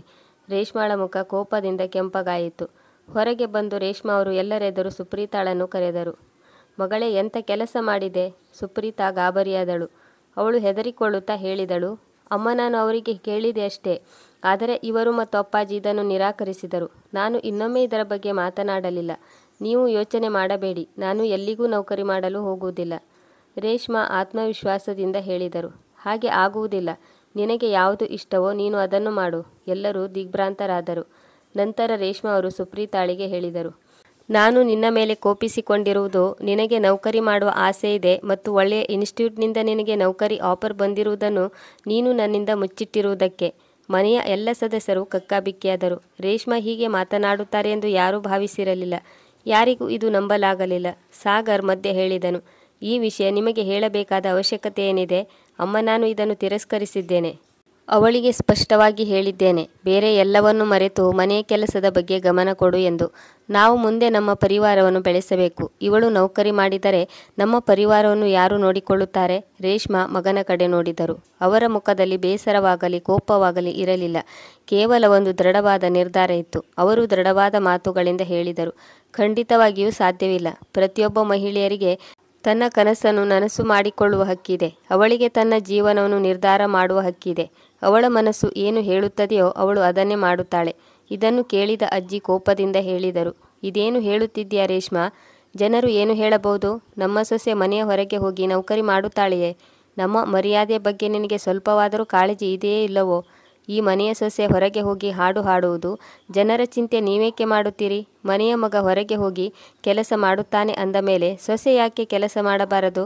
ಸುಪ್ರೀತಾ ಪ್ರತಿಭಾವಂತ ಹುಡುಗಿ. ನಮ್ಮ ಗೌರವದ ಹೆಸರಿನಲ್ಲಿ ಅವಳ ಪ್ರತಿಭೆಯನ್ನು ಬಲವಂತವಾಗಿ ಹತ್ತಿಕ್ಕುವ ಹಕ್ಕು ನಮಗಿಲ್ಲ. ಅಜ್ಜಿ ಸಿಟ್ಟಿಗೆದ್ದರು. ರೇಷ್ಮಾ, ನೀನು ನಿನ್ನ ಸೊಸೆಯನ್ನು ಹಿಡಿತದಲ್ಲಿ ಇಟ್ಟುಕೊಳ್ಳುವುದು ಒಳ್ಳೆಯದು. ಅವಳನ್ನು ಹೊರಗೆ ನೌಕರಿ ಮಾಡಲು ಕಳುಹಿಸಿದರೆ ನೀನು ನಿನ್ನ ವೃದ್ಧಾಪ್ಯದಲ್ಲಿ ಕಷ್ಟ ಅನುಭವಿಸಬೇಕಾಗುತ್ತದೆ. ಏನು ನೀನು ಈ ವಯಸ್ಸಿನಲ್ಲಿ ಮನೆ ಜವಾಬ್ದಾರಿ ತೆಗೆದುಕೊಳ್ಳುತ್ತೀಯಾ? ಅವಳು ಒಮ್ಮೆ ಮನೆಯಿಂದ ಹೊರಗೆ ನೌಕರಿ ಮಾಡಲು ಹೊರಟರೆ ಪುನಃ ಮನೆಯ ಜವಾಬ್ದಾರಿ ತೆಗೆದುಕೊಳ್ಳಲು ಒಪ್ಪಿಕೊಳ್ಳುವುದಿಲ್ಲ. ಅಜ್ಜಿಯ ಮಾತು ಕೇಳಿ ಸುಪ್ರೀತಾಳ ಮನಸ್ಸು ಮುದುಡಿ ಹೋಯಿತು. ಈಗ ಮಾವನವರ ಧ್ವನಿ ಕೇಳಿಸಿತು. ಸರಿಯಾಗಿ ಹೇಳಿದ್ರಿ ಅಮ್ಮ ನೀವು. ಸೊಸೆಯನ್ನು ಹೆಚ್ಚು ತಲೆ ಮೇಲೆ ಕೂರಿಸಿಕೊಳ್ಳುವ ಅಗತ್ಯ ಇಲ್ಲ. ಮನೆಯ ಸೊಸೆ ಮನೆಯಲ್ಲಿ ಇದ್ದು ಮನೆ ಕೆಲಸ ಮಾಡಿಕೊಂಡಿರಲಿ, ಅದೇ ಅವಳಿಗೆ ಒಳ್ಳೆಯದು. ಆದರೆ ಈ ಬಾರಿ ರೇಷ್ಮಾ ಸುಮ್ಮನೆ ಇರಲಿಲ್ಲ. ಅವರು ಮೊದಲ ಬಾರಿಗೆ ತಮ್ಮ ಅತ್ತೆ ಮನೆಯ ನಿಯಮವನ್ನು ಮುರಿದು ಹಾಕಲು ಪಣ ತೊಟ್ಟಿದ್ದರು. ಅವರು ದೃಢವಾಗಿ ಹೇಳಿದರು, ಖಂಡಿತವಾಗಿಯೂ ಸಾಧ್ಯವಿಲ್ಲ. ಇಲ್ಲಿಯವರೆಗೆ ಅಮ್ಮಾಜಿ ತಮ್ಮ ಇಷ್ಟದಂತೆ ಎಲ್ಲ ನಿರ್ಧಾರವನ್ನು ತೆಗೆದುಕೊಂಡಿದ್ದಾರೆ. ಹಾಗೆ ನೀವು ಕೂಡ ಶ್ರವಣಕುಮಾರನಂತೆ ಅವರ ಎಲ್ಲ ನಿಯಮಗಳನ್ನು ಪಾಲಿಸುತ್ತಾ ಬಂದಿದ್ದೀರಿ ಮತ್ತು ನನ್ನ ಮೇಲೂ ಈ ನಿರ್ಬಂಧವನ್ನು ಹೇರಿದ್ರಿ. ಮನೆಯಲ್ಲಿ ಮೌನ ಆವರಿಸಿತ್ತು. ರೇಷ್ಮಾ ಅವರ ಧ್ವನಿಯಲ್ಲಿ ಶೋಷಣೆಗೆ ಒಳಗಾಗಿ ಅನುಭವಿಸಿರುವ ನೋವಿತ್ತು. ಈ ನೋವು ಇಲ್ಲಿಯವರೆಗೆ ಈ ಮನೆಯವರಿಗೆ ಕಾಣಿಸಿರಲಿಲ್ಲ. ಇಷ್ಟು ವಿದ್ಯಾವಂತೆ ಆದರೂ ನನ್ನನ್ನು ಅಡುಗೆ ಮನೆಗೆ ಸೀಮಿತಗೊಳಿಸಿದ್ರಿ. ನನ್ನನ್ನು ಮನೆಯ ನೌಕರಳನ್ನಾಗಿ ಮಾಡಿದ್ರಿ. ಈ ಮನೆಗೆ ಯಾವುದೇ ಮನೆ ಕೆಲಸದವರು ಬರುವುದಿಲ್ಲ. ನೀನೇ ಎಲ್ಲ ಕೆಲಸವನ್ನು ಮಾಡಬೇಕು, ಅದು ಯಾವುದೇ ದೂರುಗಳು ಬರದಂತೆ. ನೀವು ಮಾಡಿರೋ ತಪ್ಪು ನಮ್ಮ ಮಗನೂ ಮಾಡಲು ಹೊರಟಿದ್ದಾನೆ. ರೇಷ್ಮಾ ಅವರು ವರ್ಷಗಳಿಂದ ನುಂಗಿಕೊಂಡು ಬಂದಿರೋ ನೋವು ಈಗ ಜ್ವಾಲಾಮುಖಿಯಾಗಿ ಹೊರಗೆ ಬರುತ್ತಿತ್ತು. ಆದರೆ ಈಗ ಈ ಮನೆಯಲ್ಲಿ ಇದು ನಡೆಯುವುದಿಲ್ಲ. ನನ್ನಂತೆ ನನ್ನ ಸೊಸೆ ತನ್ನ ಕನಸುಗಳನ್ನು ಕೊಂದು ಬದುಕಲು ನಾನು ಬಿಡುವುದಿಲ್ಲ. ನನ್ನ ಸೊಸೆಗೆ ಹೇಗೆ ಬೇಕೋ ಹಾಗೆ ಬದುಕಲಿ, ಅವಳು ಸಂತೋಷವಾಗಿರಬೇಕು. ಸಾಗರ್ ಪುನಃ ವಿರೋಧ ಮಾಡಿದನು. ಆದರೆ ಅಮ್ಮ, ಮನೆಯ ಕೆಲಸ ಯಾರು ಮಾಡುತ್ತಾರೆ? ನಾನು ದಿನಪೂರ್ತಿ ದುಡಿದು ಸುಸ್ತಾಗಿ ಮನೆಗೆ ಬರುತ್ತೇನೆ. ಕೊನೆಯ ಪಕ್ಷ ನಮಗೆ ಬಿಸಿ ಬಿಸಿಯಾಗಿ ತಿಂಡಿ ಮಾಡಿ ಕೊಡುವವರು ಬೇಡವೇ? ಹಾಗೆ ಮನೆಯ ಬೇರೆ ಕೆಲಸ ಕೂಡ ಇರುತ್ತದೆ. ಇದನ್ನೆಲ್ಲ ಯಾರು ಮಾಡುತ್ತಾರೆ? ಆಗ ರೇಷ್ಮಾ ಅವರು ವ್ಯಂಗ್ಯವಾಗಿ ಹೇಳಿದರು. ಆದರೆ ಮಗ ಒಬ್ಬಳು ಮನೆ ಕೆಲಸದವಳು ಮನೆಗೆ ಬರುತ್ತಾಳೆ ಎಂದು ನೀನು ಮದುವೆ ಮಾಡಿಕೊಂಡಿರುವೆಯಾ? ಈ ಮಾತನ್ನು ಕೇಳುತ್ತಲೇ ಸಾಗರ್ ಬೆಚ್ಚಿಬಿದ್ದನು. ಮಗ, ಈ ಹುಡುಗಿ ತನ್ನ ಮನೆ, ಅಪ್ಪ ಅಮ್ಮ, ಸ್ನೇಹಿತರನ್ನು ಬಿಟ್ಟು ನಿನ್ನನ್ನು ನಂಬಿ ನಿನ್ನ ಜೊತೆ ಪೂರ್ತಿ ಜೀವನ ಕಳೆಯಲು ಬಂದಿದ್ದಾಳೆ. ಈಗ ನಿನ್ನ ಪರಿವಾರದವರ ಸೇವೆ ಮಾಡಲು ನಿಂತಿದ್ದಾಳೆ. ಯಾಕೆಂದರೆ ಅವಳು ನಿನ್ನನ್ನು ಪ್ರೀತಿಸುತ್ತಾಳೆ. ಇದರ ಬದಲಾಗಿ ಅವಳು ನಿನ್ನಿಂದ ಏನು ಕೇಳುತ್ತಾಳೆ? ಸ್ವಲ್ಪ ಪ್ರೀತಿ, ಸ್ವಲ್ಪ ಗೌರವ, ಇದರ ಜೊತೆಗೆ ತನ್ನ ಭಾವನೆಗಳನ್ನು ಅರ್ಥ ಮಾಡಿಕೊಳ್ಳುವ ಗಂಡನ ಮನಸ್ಸು. ಆದರೆ ಏನು ತೊಂದರೆ ಇಲ್ಲ. ನೀನು ಅವಳ ಭಾವನೆಗಳನ್ನು ಅರ್ಥ ಮಾಡಿಕೊಳ್ಳದಿದ್ದರೆ ಇಲ್ಲ. ಅವಳ ಜೊತೆ ಅವಳ ಅಮ್ಮನಾಗಿ ನಾನಿದ್ದೇನೆ. ಇಲ್ಲಿಯವರೆಗೆ ಅಡುಗೆ ಕೆಲಸ, ಮನೆ ಸಂಭಾಳಿಸಿಕೊಂಡು ಬಂದಿದ್ದೇನೆ. ಈಗಲೂ ಮಾಡುತ್ತೇನೆ. ನನ್ನಿಂದ ಸಾಧ್ಯವಾಗದಿದ್ದರೆ ಕೆಲಸದವರನ್ನು ನೇಮಿಸಿಕೊಳ್ಳುತ್ತೇನೆ. ಆದರೆ ನನ್ನ ಜೀವನದಂತೆ ನನ್ನ ಸೊಸೆಯ ಜೀವನ ಹಾಳಾಗಲು ಬಿಡುವುದಿಲ್ಲ. ರೇಷ್ಮಾ ಅವರು ಮಾತನಾಡುತ್ತಲೇ ಇದ್ದರು. ಮನೆಯ ಎಲ್ಲ ಸದಸ್ಯರು ಮೌನವಾಗಿ ಕೇಳಿಸಿಕೊಳ್ಳುತ್ತಾ ನಿಂತಿದ್ದರು. ಯಾವಾಗಲೂ ಎಲ್ಲವನ್ನೂ ಮೌನವಾಗಿ ಸಹಿಸಿಕೊಂಡು ಇರುತ್ತಿದ್ದ ರೇಷ್ಮಾ ಇಂದು ಕಾಳಿಯ ಅವತಾರ ತಾಳುತ್ತಾಳೆನ್ನುವುದು ಯಾರಿಗೂ ನಂಬಲಾಗಲಿಲ್ಲ. ಸುಪ್ರೀತಾ ಇದನ್ನೆಲ್ಲ ನೋಡಿ ಎಲ್ಲರಿಗಿಂತ ಹೆಚ್ಚು ಆಶ್ಚರ್ಯಚಕಿತಳಾಗಿದ್ದಳು. ಅವಳ ಕಣ್ಣು ತುಂಬಿ ಬಂದಿದ್ದವು. ಆದರೆ ಈ ಬಾರಿ ದುಃಖಕ್ಕೆ ಕಣ್ಣೀರು ಬಂದಿರಲಿಲ್ಲ, ಬದಲಿಗೆ ಸಂತೋಷಕ್ಕೆ. ಮನೆಯಲ್ಲಿ ಮೌನ ಆವರಿಸಿತ್ತು. ರೇಷ್ಮಾ ಹೇಳಿದರು, ಮಗಳೇ, ನೀನು ನಾಳೆಯಿಂದ ಕೆಲಸಕ್ಕೆ ಹೋಗುವ ತಯಾರಿ ಮಾಡಿಕೊ. ಈ ಮಾತನ್ನು ಕೇಳಿದ ಸುಪ್ರೀತಾಳಿಗೆ ತನ್ನನ್ನು ಯಾರೋ ಬಂಧನದಿಂದ ಬಿಡುಗಡೆಗೊಳಿಸಿದ ಅನುಭವವಾಯಿತು. ಅವಳು ಮುಂದೆ ಬಂದು ಅತ್ತೆಯನ್ನು ತಬ್ಬಿಕೊಂಡು ಬಿಕ್ಕಿ ಬಿಕ್ಕಿ ಅತ್ತಳು. ಅಮ್ಮಾಜಿ, ನೀವು ನನ್ನ ಜೀವನವನ್ನು ನನಗೆ ವಾಪಸ್ ಕೊಟ್ಟಿದ್ದೀರಿ. ರೇಷ್ಮಾ ಹೇಳಿದರು. ಇಲ್ಲ ಮಗಳೇ, ನಾನು ನಿನ್ನ ಹಕ್ಕು ನಿನಗೆ ಕೊಟ್ಟಿದ್ದೇನೆ. ಮಾರನೇ ದಿನ ಸುಪ್ರೀತಾ ಮ್ಯೂಸಿಕ್ ಇನ್ಸ್ಟಿಟ್ಯೂಟ್ನಲ್ಲಿ ನೌಕರಿಗೆ ಸೇರಿಕೊಂಡಳು. ಅವಳ ಧ್ವನಿಯಲ್ಲಿರುವ ಇಂಪು ಕೇಳುಗರನ್ನು ಬೇರೆ ಲೋಕಕ್ಕೆ ಕೊಂಡೊಯ್ಯುತ್ತಿತ್ತು. ಅವಳು ಇದಕ್ಕಿಂತ ದೊಡ್ಡ ಕನಸು ಕಂಡಿದ್ದಳು. ಅವಳು ಸೋಷಿಯಲ್ ಮೀಡಿಯಾದಲ್ಲಿ ತನ್ನ ಅಕೌಂಟ್ ಓಪನ್ ಮಾಡಿದ್ದಳು ಮತ್ತು ತನ್ನ ವಿಡಿಯೋಗಳನ್ನು ಹಾಕಲು ಶುರು ಮಾಡಿದಳು. ಈಗ ಅವಳ ಹಾಡು ಲಕ್ಷಾಂತರ ಜನರು ಕೇಳಿಸಿಕೊಳ್ಳುತ್ತಿದ್ದರು. ಅವಳ ಸ್ವರ ನೇರವಾಗಿ ಹೃದಯಕ್ಕೆ ಮುಟ್ಟುವಂತಿತ್ತು. ಪ್ರತಿ ಸ್ವರ, ಪ್ರತಿ ರಾಗ ಆತ್ಮವನ್ನು ಸ್ಪರ್ಶಿಸುವಂತಿರುತ್ತಿತ್ತು. ನಿಧಾನಕ್ಕೆ ಸಾಗರ್ನ ಮನಸ್ಸು ಸುಪ್ರೀತಾಳ ಪರ ಬದಲಾಗತೊಡಗಿತ್ತು. ಅವನು ಯಾವಾಗಲೂ ಅವಳನ್ನು 4 ಗೋಡೆಯ ಮಧ್ಯೆ ಬಂಧಿಸಿಡಬೇಕೆಂದುಕೊಂಡಿದ್ದನು. ಆದರೆ ಅವನೇ ಈಗ ದಿನರಾತ್ರಿ ಇಯರ್ಫೋನ್ ಹಾಕಿಕೊಂಡು ಅವಳ ಹಾಡು ಕೇಳುತ್ತಿದ್ದನು. ಅವನು ನೋಡುತ್ತಿದ್ದನು. ಈಗ ಸುಪ್ರೀತಾಳ ವಿಡಿಯೋ ಸೋಷಿಯಲ್ ಮೀಡಿಯಾದಲ್ಲಿ ವೈರಲ್ ಆಗುತ್ತಿತ್ತು. ಲಕ್ಷಾಂತರ ಜನರು ಅವಳ ಹಾಡನ್ನು ಹೊಗಳುವಾಗ ಅವನು ಅಂದುಕೊಳ್ಳುತ್ತಿದ್ದನು, ನಾನು ಎಷ್ಟು ಅದೃಷ್ಟವಂತ, ಸುಪ್ರೀತಾಳಂತ ಪ್ರತಿಭಾವಂತ ಹೆಂಡತಿಯನ್ನು ಪಡೆದಿದ್ದೇನೆ. ಇಂದು ಕೂಡ ಅವಳು ಹೊಸ ಹಾಡನ್ನು ರೆಕಾರ್ಡಿಂಗ್ ಮಾಡಿದಳು. ಎಲ್ಲರಿಗಿಂತ ಮೊದಲು ಸಾಗರ್ ಹಾಡನ್ನು ಕೇಳಿದನು. ಅವನು ಮುಗುಳ್ನಗುತ್ತಾ ಹೇಳಿದನು, ಅದ್ಭುತ ಮಾಡಿದೆ ಸುಪ್ರೀತಾ. ನಾನು ನಿನ್ನನ್ನು ಒಪ್ಪಿಕೊಳ್ಳುತ್ತೇನೆ. ನೋಡುತ್ತಾ ನೋಡುತ್ತಾ ಸುಪ್ರೀತಾಳ ಈ ಸಾಧನೆಯಲ್ಲಿ 1 ವರ್ಷ ಕಳೆದು ಹೋಗಿತ್ತು. ಈ ದಿನ ಅವಳ ಜೀವನದ ಮಹತ್ವಪೂರ್ಣವಾದ ದಿನವಾಗಿತ್ತು. ಅವಳಿಗೆ ನಗರದ ದೊಡ್ಡ ಸಂಗೀತ ಕಾರ್ಯಕ್ರಮದಲ್ಲಿ ಹಾಡುವ ಅವಕಾಶ ಸಿಕ್ಕಿತ್ತು. ಲಕ್ಷಾಂತರ ಜನರು, ಜಗಮಗಿಸುವ ಬೆಳಕು, ಸ್ಟೇಜಿನ ಎದುರು ಕುಳಿತಿರುವ ತಮ್ಮವರು, ಅತ್ತೆ, ಮಾವ, ಅಜ್ಜಿ ಮತ್ತು ಅವಳ ಗಂಡ. ಸುಪ್ರೀತಾ ಸ್ಟೇಜ್ಗೆ ಬಂದಾಗ ಅವಳ ಕೈಕಾಲು ನಡುಗುತ್ತಿದ್ದವು. ಆದರೆ ಅವಳು ಧೈರ್ಯ ಮಾಡಿ ಕಣ್ಣು ಮುಚ್ಚಿ ಮೊದಲ ನುಡಿ ಹಾಡಿದ ಕೂಡಲೇ ಅವಳ ಭಯ ಗಾಳಿಯಲ್ಲಿ ಹಾರಿಹೋಯಿತು. ಅವಳ ಧ್ವನಿ ಪೂರ್ತಿ ಹಾಲ್ನಲ್ಲಿ ಪ್ರತಿಧ್ವನಿಸುತ್ತಿತ್ತು. ಜನರು ಕಣ್ಮುಚ್ಚಿ ತನ್ಮಯರಾಗಿ ಕೇಳುತ್ತಾ ಕುಳಿತಿದ್ದರು. ಈ ಕಡೆ ಸ್ಟೇಜಿನ ಕೆಳಗೆ ಕುಳಿತಿರುವ ರೇಷ್ಮಾ ಅವರ ಕಣ್ಣಿನಲ್ಲಿ ಅಭಿಮಾನದ ಕಣ್ಣೀರು ತುಂಬಿತ್ತು. ಎರಡನೇದಾಗಿ ಅಜ್ಜಿ ಯಾವ ಸೊಸೆಯನ್ನು ಮನೆಯಿಂದ ಹೊರಗೆ ಕಳುಹಿಸಲು ಅಡ್ಡಿ ಮಾಡಿದ್ದರೋ ಅವರು ಇಂದು ಅವಳ ಪ್ರತಿಭೆಯನ್ನು ನೋಡಿ ತಲೆ ತಗ್ಗಿಸಿ ಕುಳಿತಿದ್ದರು. ಅವರ ಮನಸ್ಸಿನ ಯಾವುದೋ ಒಂದು ಮೂಲೆಯಲ್ಲಿ ತಾವು ತಪ್ಪು ಮಾಡಿದ ಅನುಭವ ಆಗಿತ್ತು. ತಮ್ಮ ಸೊಸೆ ರೇಷ್ಮಾಳಿಗೆ ಅನ್ಯಾಯ ಮಾಡಿದ್ದೇನೆ. ನಾನು ಅವಳಿಗೆ ಅನ್ಯಾಯ ಮಾಡಿದ್ದರೂ ಇಂದು ಅವಳು ನನ್ನ ಜೊತೆಗಿದ್ದಾಳೆ. ಸಾಗರ್ ಪೂರ್ತಿ ಉತ್ಸಾಹದಿಂದ ಎಲ್ಲರಿಗಿಂತ ಜೋರಾಗಿ ಚಪ್ಪಾಳೆ ಹಾಕುತ್ತಿದ್ದನು. ಹಾಡು ಮುಗಿಯುತ್ತಿದ್ದಂತೆ ಎಲ್ಲರೂ ಮುಗಿಲು ಮುಟ್ಟುವಂತೆ ಚಪ್ಪಾಳೆ ತಟ್ಟಿದರು. ಎಲ್ಲರೂ ಅವಳ ಹಾಡನ್ನು ಹೊಗಳುತ್ತಿದ್ದರು. ಎಲ್ಲ ಕೇಳುಗರು ಭಾವಪರವಶರಾಗಿದ್ದರು. ಆಗ ಸಾಗರ್ ಸ್ಟೇಜ್ಗೆ ಹೋಗಿ ತನ್ನ ಹೆಂಡತಿಯ ಕೈ ಹಿಡಿದುಕೊಂಡನು. ಮೈಕ್ ಹಿಡಿದುಕೊಂಡು ಪೂರ್ತಿ ಉತ್ಸಾಹದಿಂದ, ಅಭಿಮಾನದಿಂದ ಹೇಳಿದನು, ತುಂಬ ಸಲ ನಾವು ನಮ್ಮವರ ಪ್ರತಿಭೆಯನ್ನು ಗುರುತಿಸುವಲ್ಲಿ ವಿಫಲರಾಗುತ್ತೇವೆ. ನಾನು ಕೂಡ ಈ ತಪ್ಪನ್ನು ಮಾಡಿದ್ದೇನೆ. ಕೆಲವು ಸಮಯದ ಹಿಂದೆ ನಾನು ಈ ಧ್ವನಿಯನ್ನು 4 ಗೋಡೆಗಳ ಮಧ್ಯೆ ಬಂಧಿಸಿಡಲು ಪ್ರಯತ್ನಿಸಿದ್ದೆ. ಆದರೆ ಇಂದು ನಾನು ಈ ಸ್ಟೇಜಿನಲ್ಲಿ ನಿಂತು ಎಲ್ಲರೆದುರು ಹೇಳುತ್ತಿದ್ದೇನೆ, ಸುಪ್ರೀತಾ, ನಾನು ನಿನ್ನ ಬಗ್ಗೆ ಹೆಮ್ಮೆ ಪಡುತ್ತೇನೆ. ಹೀಗೆ ಹೇಳುತ್ತಿದ್ದಂತೆ ಪೂರ್ತಿ ಸಭಾಂಗಣ ಚಪ್ಪಾಳೆಯಿಂದ ತುಂಬಿತ್ತು. ಸುಪ್ರೀತಾಳ ಕಣ್ಣಿಂದ ನೀರು ಚಿಮ್ಮಿತ್ತು. ಅವಳು ತನ್ನ ಅತ್ತೆಮ್ಮಳ ಕಡೆ ನೋಡಿದಳು ಮತ್ತು ಸ್ಟೇಜಿನಿಂದ ಕೆಳಗೆ ಇಳಿದು ಬಂದು ಅವರನ್ನು ತಬ್ಬಿಕೊಂಡು ಥ್ಯಾಂಕ್ ಯು ಅಮ್ಮ ಎಂದಳು. ಆಗ ರೇಷ್ಮಾ ತುಂಬಿದ ಕಣ್ಣುಗಳಿಂದ ಥ್ಯಾಂಕ್ ಯು ಎಂದು ನಾನು ನಿನಗೆ ಹೇಳಬೇಕು. ನೀನು ಯಶಸ್ಸಿನ ಮೆಟ್ಟಿಲು ಏರುವಾಗ ನನಗೆ ಅನಿಸಿದ್ದು ಯಶಸ್ಸು ನಿನ್ನದಲ್ಲ, ಬದಲಿಗೆ ನನ್ನ ಅಪೂರ್ಣವಾದ ಕನಸು ನನಸಾಗಿದೆ. ವೀಕ್ಷಕರೇ, ಕತೆ ಇಷ್ಟವಾಗಿದ್ದಲ್ಲಿ ಇದಕ್ಕೊಂದು ಲೈಕ್ ಕೊಡಿ, ಕಮೆಂಟ್ ಮಾಡಿ, ಶೇರ್ ಮಾಡಿ ಮತ್ತು ಸಬ್ಸ್ಕ್ರೈಬ್ ಮಾಡಿ. ಮುಂದಿನ ಕಥೆಯೊಂದಿಗೆ ಮತ್ತೆ ಭೇಟಿಯಾಗೋಣ. ಕತೆ ಕೇಳಿದ್ದಕ್ಕೆ ಧನ್ಯವಾದಗಳು.